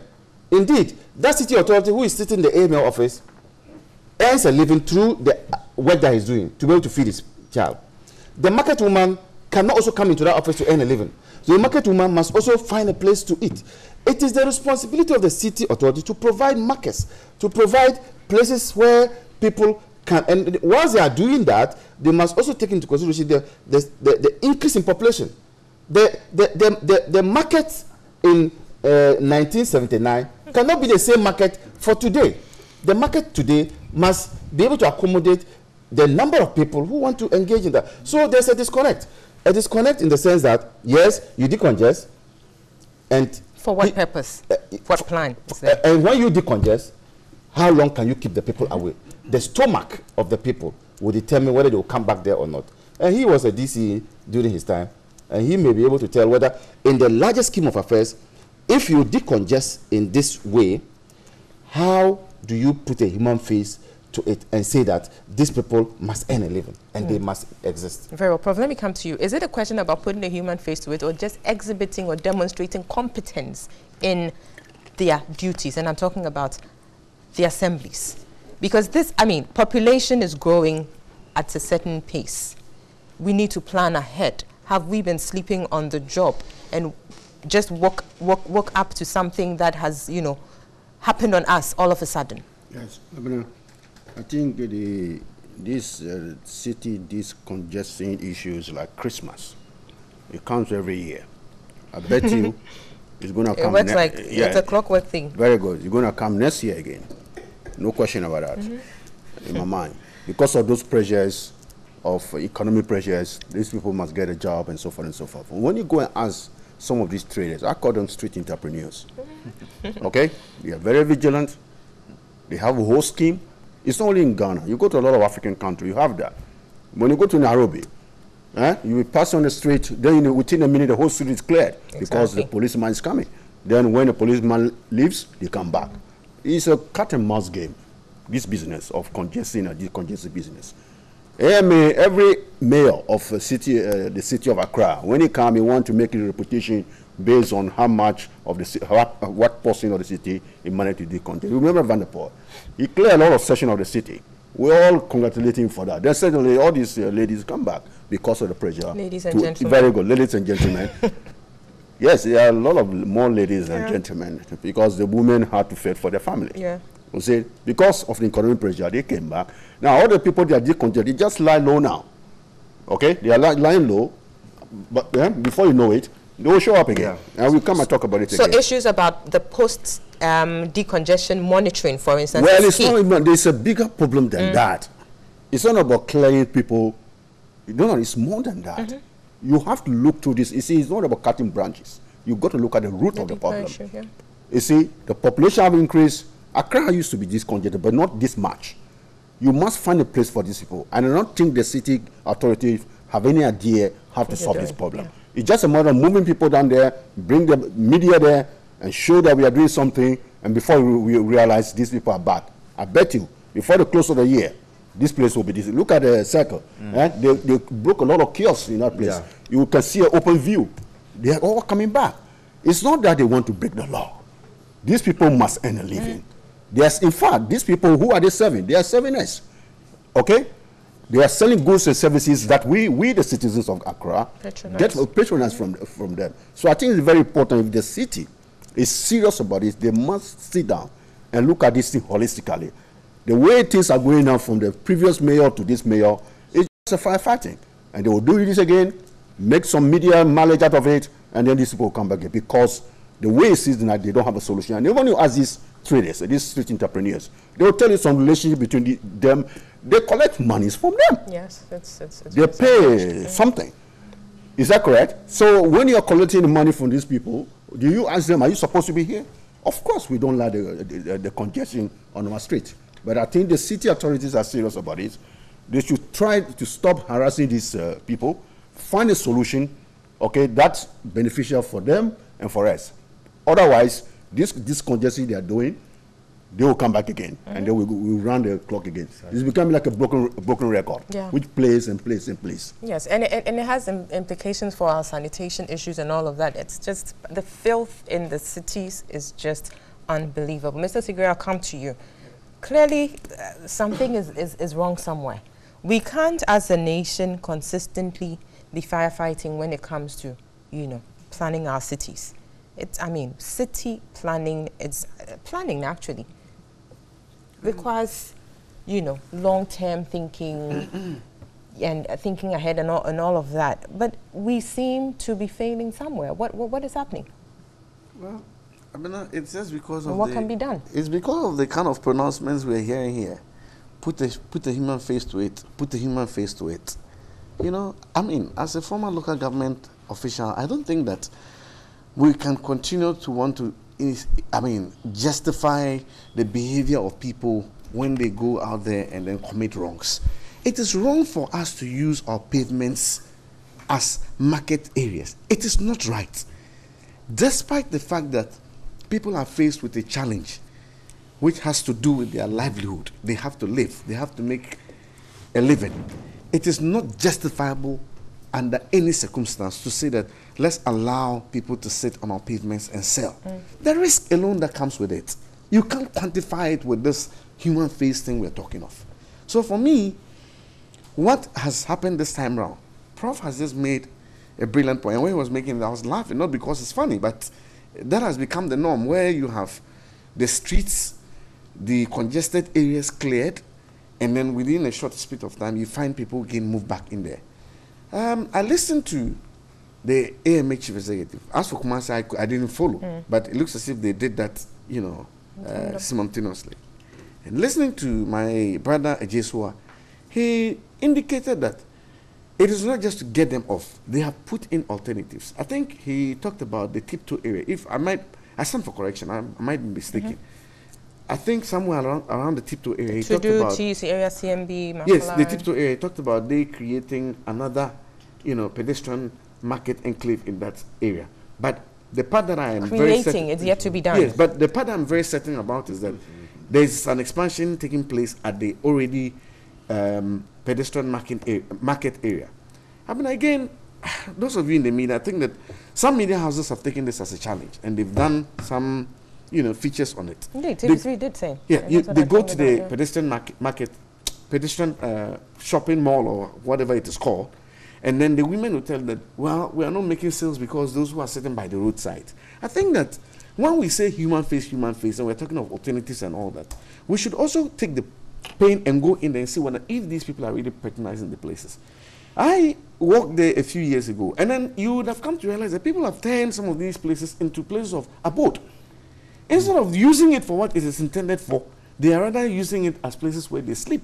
But people have also raised the issue about, prior to setting up these facilities, the kind of consultation that goes in to that has been one of the issues. As for the pedestrian market, I think that under Honorable Ejiri Blankson, a lot went into it. I'm very certain about that because I know we used to do some follow-up with regards to that when I was at the presidency, even before I moved to become DCE. And a lot of consultation did take place with the leadership of the pedestrian, the leadership of the hawking community at that time. And it was done to fit that situation. That's why they chose that part of Circle, so that if you thought that people who are going in to patronize the lorry park would do whatever shopping they want in there, that is the essence of why it was set up there. So for me, the point I'm raising is that when today it is not being used for its intended purpose, and that the argument is those who are sitting by the roadsides are making sales and we are not. The assemblies should make sure that as they are getting them off the pavements, or they have done now, because I've seen pictures on social media where you can but to think that we should sustain this. You look at the central district of Accra, and then you can't but to think that this is how it has to be. You go to other countries, and then they have been able to maintain that kind of a situation, and we have not. I mean, in a city like Pretoria, I was amazed to be taken in some parts where you could see the typical Makola type of setting, but not on the pavements. Sure. Brisk business done inside, not on the pavement. When we drove in, we didn't have any problem driving through the streets and parking. But like I'm telling you, the open market type of a thing. What is keeping us from doing for me, kinds of things? I think that the interference, which Prof talked about, where it happens and then beyond the fact that the people will push their way back, but you have some political big players trying to talk to chief executives and tell them, sometimes would even issue a fiat that you can't carry out this whole thing. I think that this time around we have not heard and seen that type of thing happening. And that's how come these two big cities have been able to do this. It is my prayer that the chief executives, both Jesua and then Sibe, would be able to use their sub-metros to be able to maintain sanity on our congested areas. We need to decongest. And beyond that, if you take beyond just what has happened in the central district area, business area, the issue of relocating the old Fadama to where it's supposed to be, where they're supposed to move now. All this, it is because of the political will to get people moved. I think that the other thing again, our city planners would have to look at is to get situations where we should develop the outskirts of the central business district, so that we don't all want to crave and move into the business district. I don't remember the last time I went to Central Accra, because I think that it is headache to drive into that part. So when I have something that is pushing me there, it is always a difficult situation to say, but I must admit that in the last 1 year, I haven't been to the Central District area, because it is difficult to access the place. So if we are having this situation come up, for the first time and for once, let's sustain the situation, that our big cities would have clearer, places for people to be able to move around and do businesses. Because time alone that you spend in traffic, driving into Accra, very well. Time alone you spend in traffic is just something else. So I think that we should be able to urge them to sustain this type of a thing. Very well. Mr. Jantwa, let me hear you on this. I'm surprised when Abraham says, and he's a lawyer, same as myself, same as you. When Abraham says that because of people's pocket, they should break the law. People's stomach. Because of people's stomach and their pocket, they should break the law. The law is the law. So, we would say, those... Galamsey, no Galamsey, those people who use motorbikes, what are they called? Okada. Those Okada people, because they are doing a kind of taxi trade, they should allow them because they have families to feed, they should allow them to jump traffic lights. And indeed, they've been allowed to. Is that what you're saying? You see? Let me finish. Hold on. When you know, Mr.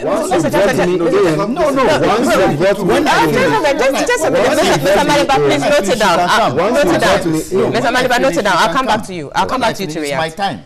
I'll come back to you to react. But you have ways of reacting when you're not even given the opportunity. When I finish, Abraham, Carry on. you can come in.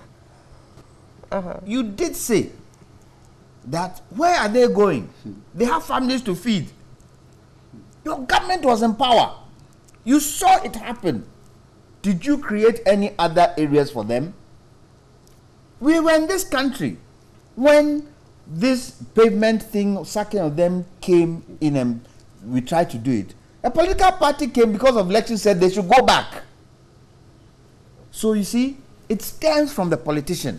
That is where it stems from. It stems from the politician wanting political power. So they'll do anything to get political power. I've been to Rwanda. My God. You would not dare drop a wrapper on the ground. You will not dare. You will not dare drop a toffee wrapper. And this is Africa. You will not dare drop a toffee wrapper on the floor. Plastics are banned. When do we start honoring the laws in this country? When? We have all the beautiful laws. When do we start enforcing those laws? As he said, go to the Central Business District on a Saturday afternoon. Try to maneuver on the pavements. And you see, the dangerous thing is that people now start walking on the streets instead of walking on the pavements. Cars are three lanes are now 2 lanes, not even 1 lane. Cars are now plying the streets. And you can easily hit someone on the street. That is not where the human being is supposed to walk. That's not where we're supposed to walk. So we spend money, invest in pedestrian walks, and they now become what? Shops? Grounds? I think it's wrong. And I hope that what has started, and you see, in this country, we wait for the thing to balloon into such a proportion, we now find, what do you call it, solutions for it. Once they've started it this way, the moment anybody tries to do it, there should be somebody there to sack them. Look at the monstrosity they've done at Circle. Look at the monstrosity they've done at Circle. The stones that they put in there, it's an eyesore just because of pedestrians. And how much money did it cost to do those things there? Could we not have done something else? Could we not have had marshals there constantly? It's a way of employment, isn't it? Could we not have had marshals there constantly to stop people from coming to sell? But anyway, it all boils down to the economy. It all boils down to the economy and the lack of jobs in the economy for our youth. It all boils down to it. And I hope this government in power now will not only use rhetoric to create jobs. They will not only use rhetoric. Come on TV, we are doing X, we are doing Y, and there's no way of evidencing the jobs they say they have created. I hope not.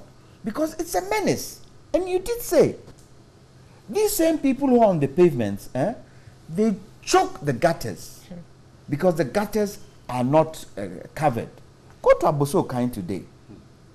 Even in Abosokain, there should be pavement, shouldn't there? But people are walking and selling on the street. And you should see, in front of the street, the gutters are choked and stinking. Nobody does anything about it. You see? So I believe, Abraham, let me finish. I believe that if, and this should be an effort where all the regional ministers and the DCEs should sit down and have a plan. I think so. And in fact, when we did the long-term national development plan, the special planning aspect in that plan is fantastic. And I hope the committee that has been set up by the president to look into the long-term national development plan, they would accept it and let's start executing it quickly. Because there's no need having a long-term national development plan fixed and we are waiting for 3 years to implement.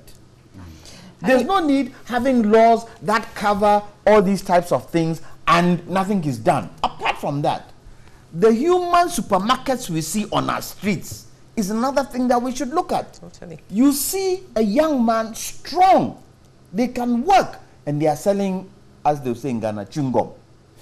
How much money do they make out of that? And what are we doing about it? And we have governments in this country. We have regulations, we have laws, and nothing is being done.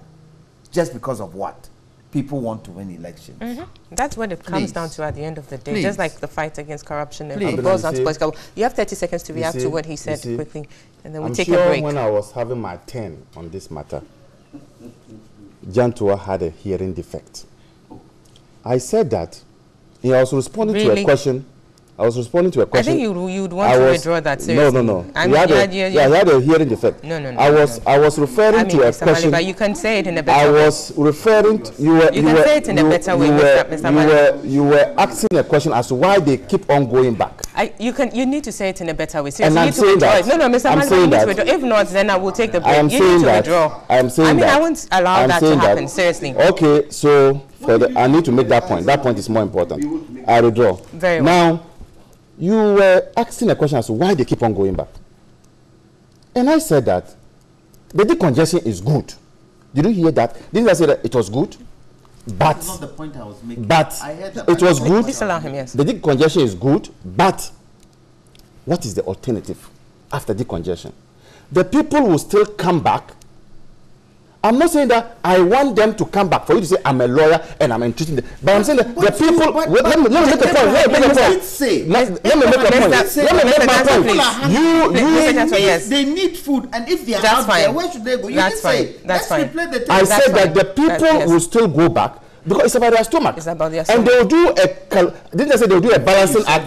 They will do a balancing act, and when they do a balancing act, they know that there's the risk. Before you said that. So why do you pick just one? That's fine. Why do you just pick one? Why don't you take the entire statement? Why don't you? So it is wrong. As a lawyer yourself, you don't. Let's not argue about this. You take the whole context. It's fine. I think essentially, now we are not in court. Mr. Maliba, Mr. Jantua, we don't need to haggle over this. Yes, carry on. We need to address the concerns of those who are also who keep on going back, and that's why I said the human face. I never said they should remain there. Very well. But so the point has been made. There is no way. The city authorities, I'm ignoring you like this. I'm ignoring you. That's fine. We will need to take a break at this point. Like this, the city authorities must plan for them too. We'll be back very soon to look at the nomadic herdsmen situation in Agogo. You're watching and listening to New Day Saturday. This will be right back.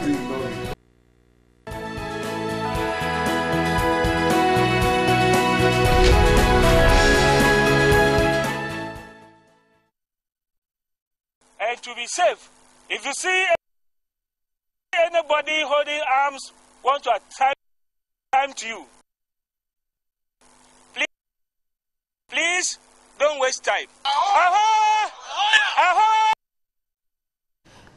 Okay, so that's the piece that launches us into our next discussion, which is the nomadic herdsmen in Agogo, and they are, the interactions they're having with the host community is a difficult situation there, leading to violence and all. We just heard from Bossman Ohinibwedi, he's the superintendent of the Konongo District Command, speaking to his men who were to be deployed to augment, the team already on the ground. And that comment, or those comments he made there, has received a lot of, criticism or bashing, if you like, and we'll be looking at that within the context of this whole nomadic herdsmen and their host communities situation. We'll take it again just so we have the full piece of exactly what he said. So we'll take it again and then I'll return to the panel.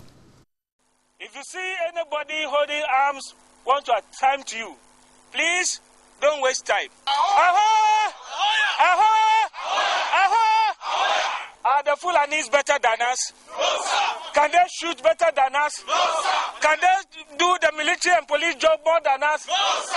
They say they are guerrilla tactics, they are guerrilla fighters, and they are going to ambush you and shoot you.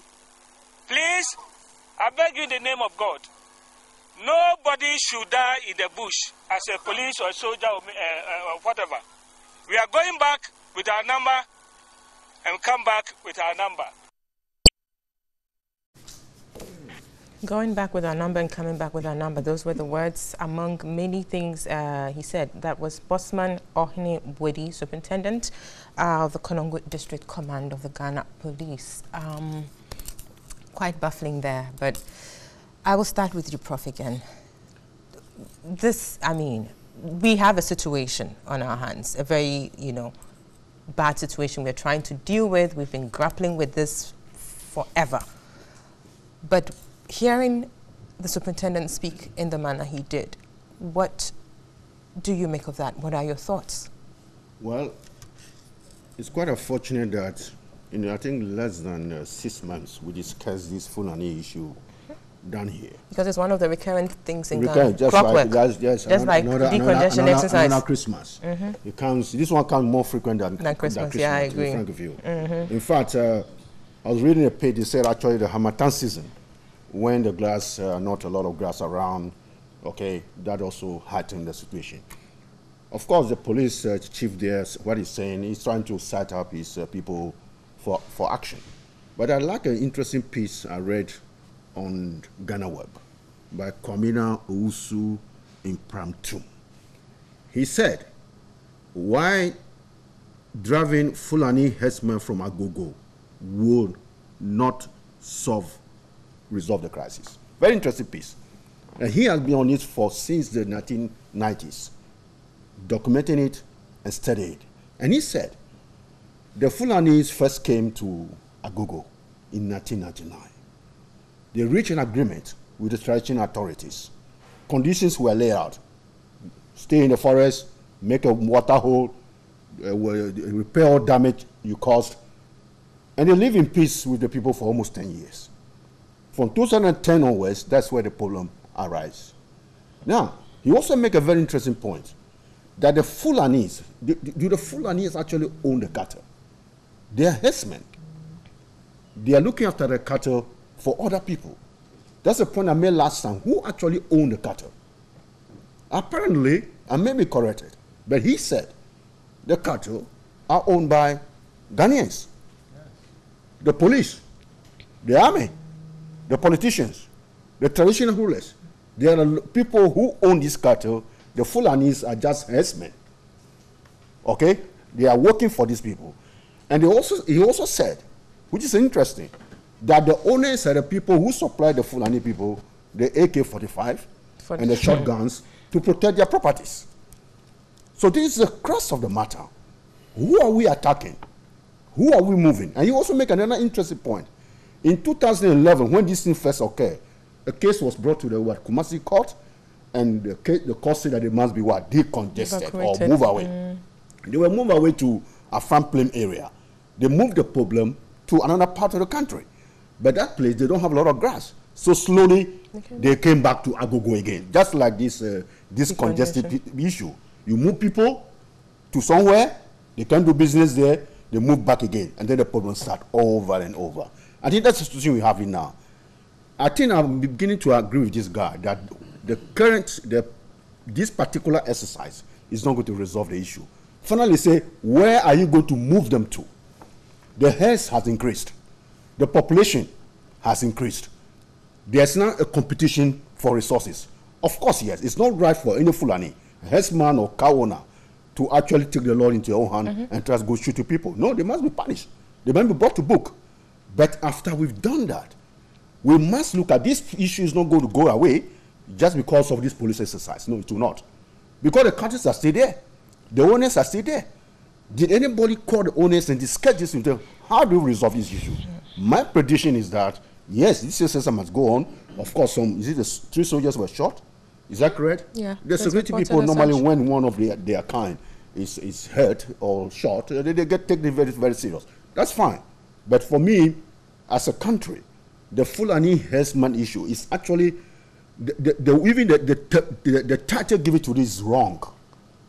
That's why it's called nomadic herdsmen. That's correct. So, and then the question is, and we are also given the impression as if the Fulanis came from somewhere and coming to disturb people. Yes, they might be unruly, but what is important is that who own those cattle? Are those people who own the cattle actually apprehended and made to pay for the damages they cause? So for me, unless you address those issues, and where are you going to move the cattle? These cattle are not just one or two or three. One final point. This is not the only African country who have cattle. In fact, we are not even a cattle country, to be frank with you. When you go to East Africa, you go to Southern Africa, Zimbabwe, Malawi, Kenya, Tanzania, ordinary civil servants have ranch. They don't have these problems, which means there is some planning. You see, they are cattle people. I'm telling you, ordinary civil servants, university lecturers, I've been there. They have ranch, 100 cows, 2,000 cows. They don't get problem fighting every day with guns. So there's something about how we do our things. Sure. So this exercise, well and good, but it's just one of those cutting of branches rather than addressing the root of the problem. Very well. I'll go to Mr. Sigri and for your thoughts on this. I mean, we played that video with the superintendent there, inciting his men to, do certain things, but the bigger picture too comes in. What else do you expect when you have men in uniform who have been deployed to take care of a particular assignment and then they come under attack? I believe if you watch the clip carefully, the superintendent made his pronouncement based on what happened a couple of days ago when an ambush was launched on them. And I think that this issue has become one too many, particularly with regards to Agogo. Even though the Fulani herdsmen and their issues is not limited to just that area. It is now something that cuts across the entire country. If you go to Western region, they are there. Brong Afro region, it is serious. Right from the Techiman area down to the riverbank. That is the part that divides Brong Afro and Northern region. And you take it up from there again through to the border, both east and west, upper east and west. Upper east, I remember when I was DCE, there was a corridor they used to come through, and this was through the Boku West area.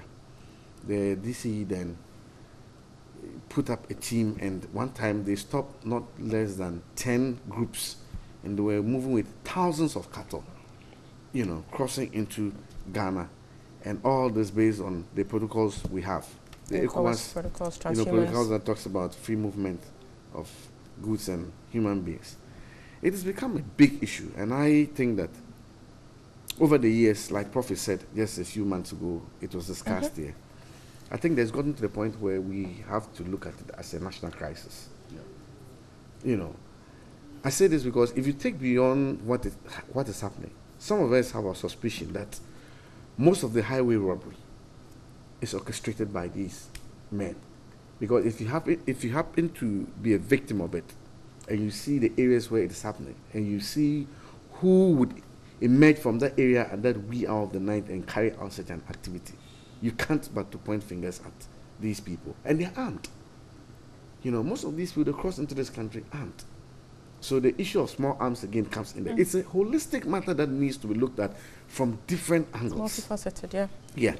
And I think that the Agogo one is a wake-up call. Other areas are having these problems lingering so many of these wake-up calls. In my village. Yet nothing happens. I mean, even when I was DC, it came up. There were a couple of times I called the leadership of, such herdsmen to my office. And then we sat and I told them that the complaints I was getting, because farmers would come and complain about what has happened to their farmlands. And then when these complaints were going on, as if they were waiting to show that they could do this to me, I became a direct victim of this. When I teamed up young men to go into the agric model for the youth employment program at the time and decided to serve as an example, and we went in to do onion. Just one night. The onion was doing so well, I think GTV covered the story when we took them to the site to look at it. And less than 2 weeks, I brought them back to the same place to cover what had happened there. The whole place was gone. So these are things that are happening in some of these small areas quietly, and probably we are not hearing it with the magnitude that one is taking. And I want to urge that we need to be proactive in this regard, else it will turn to be another menace like we've had with regards to Galamsey. I think we've reached there, seriously. One part of this whole thing that I am quite disappointed about is listening to, I don't know why you people don't have the clip, listening to the IGP this morning on another, network, whilst driving here. I asked myself, he's talking about getting them, the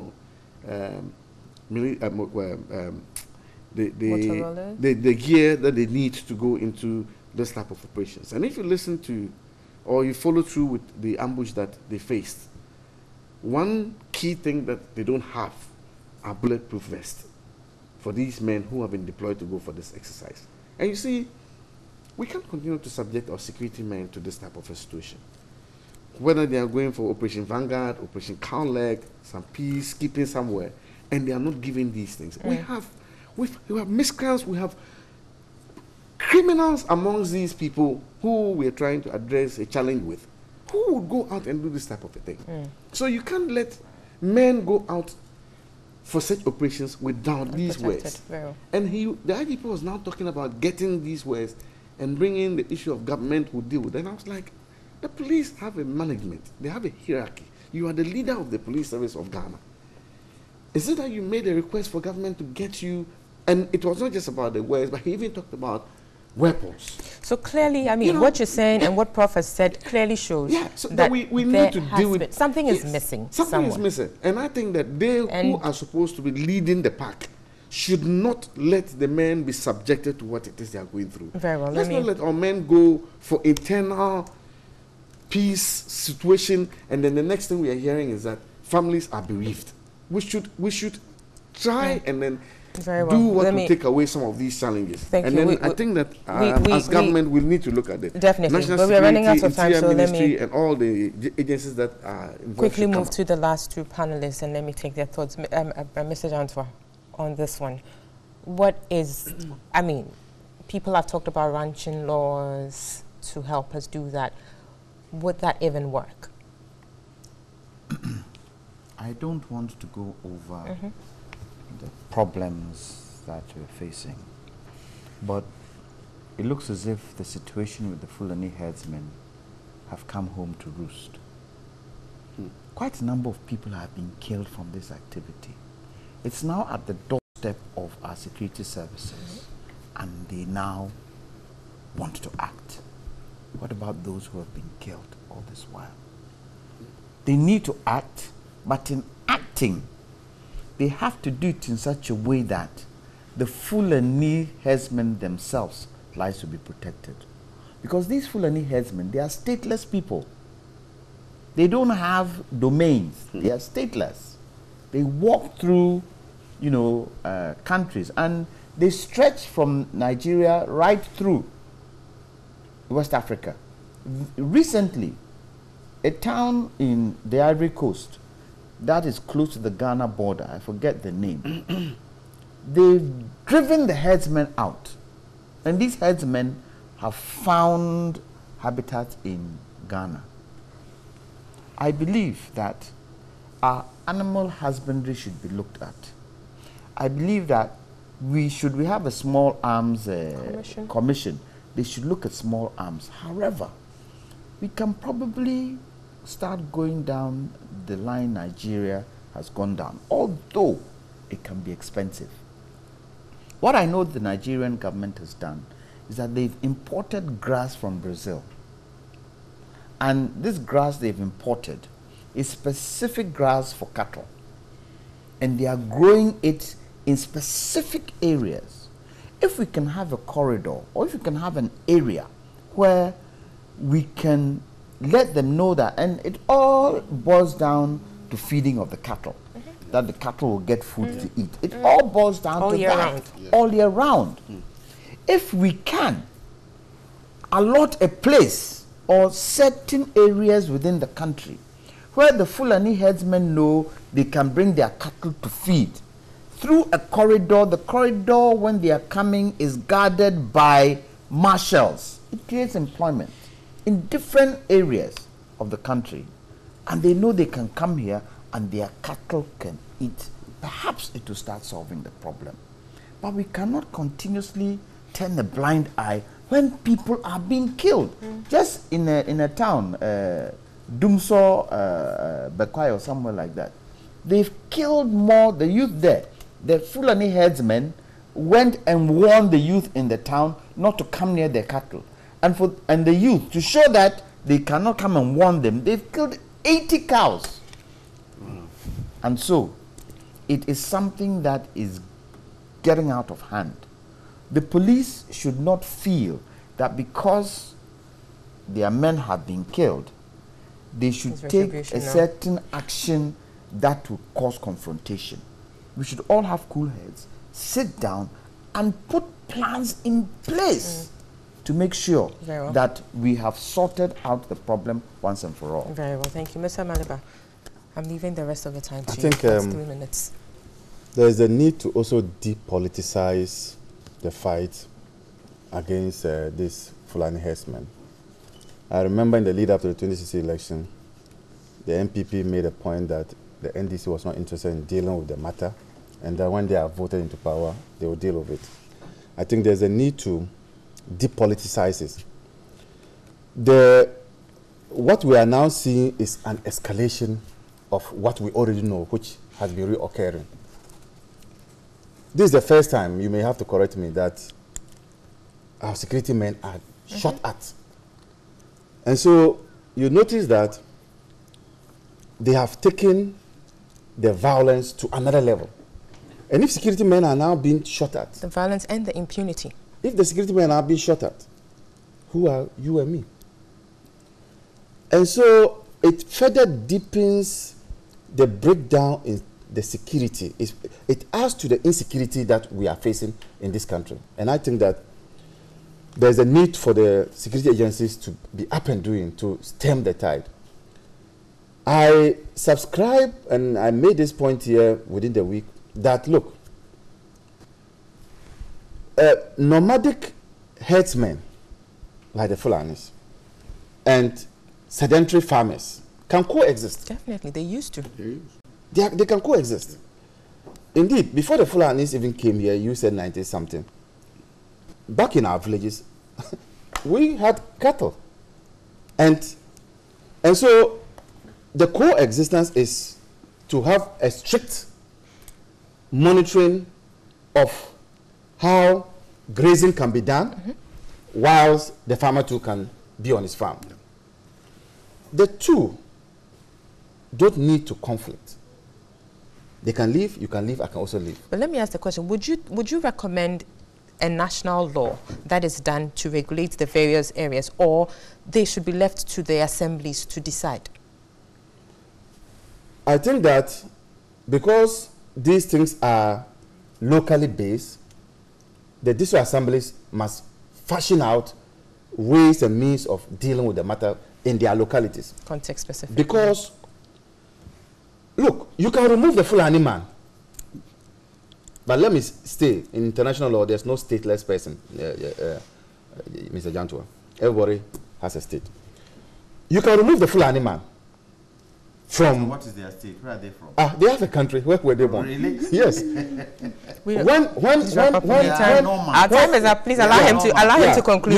You can remove the Fulani man from the area, from the locality, but you cannot remove the cattle. And last Prof said, even though a few of the cattle belong to the Fulani, but majority of them are owners are Ghanaians. So it's going to be difficult to deal. It's not the Fulani man who is the problem, it's the cattle.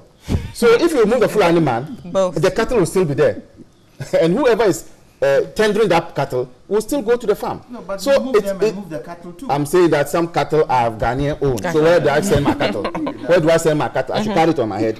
So we need to fashion out a way by which both nomadic herdsmen, and I like calling them nomadic herdsmen than Fulani, because Fulani is too, and then farmers can coexist, and that's the only way. And you recommend that whatever arrangement to be fashioned out at the local level for the context-specific issues. Very well. Thank you very much, gentlemen. It's been another interesting session here on New Day Saturday edition. Thank you so much for viewing and sending through your messages. Thanks to the panel, Mr. Amaliba, Professor Jidonu, Mr. Jantua, and Mr. Emmanuel Asigwe. We'll be back here same time next week. Until then, do have yourselves a very good weekend and a productive week. Bye-bye.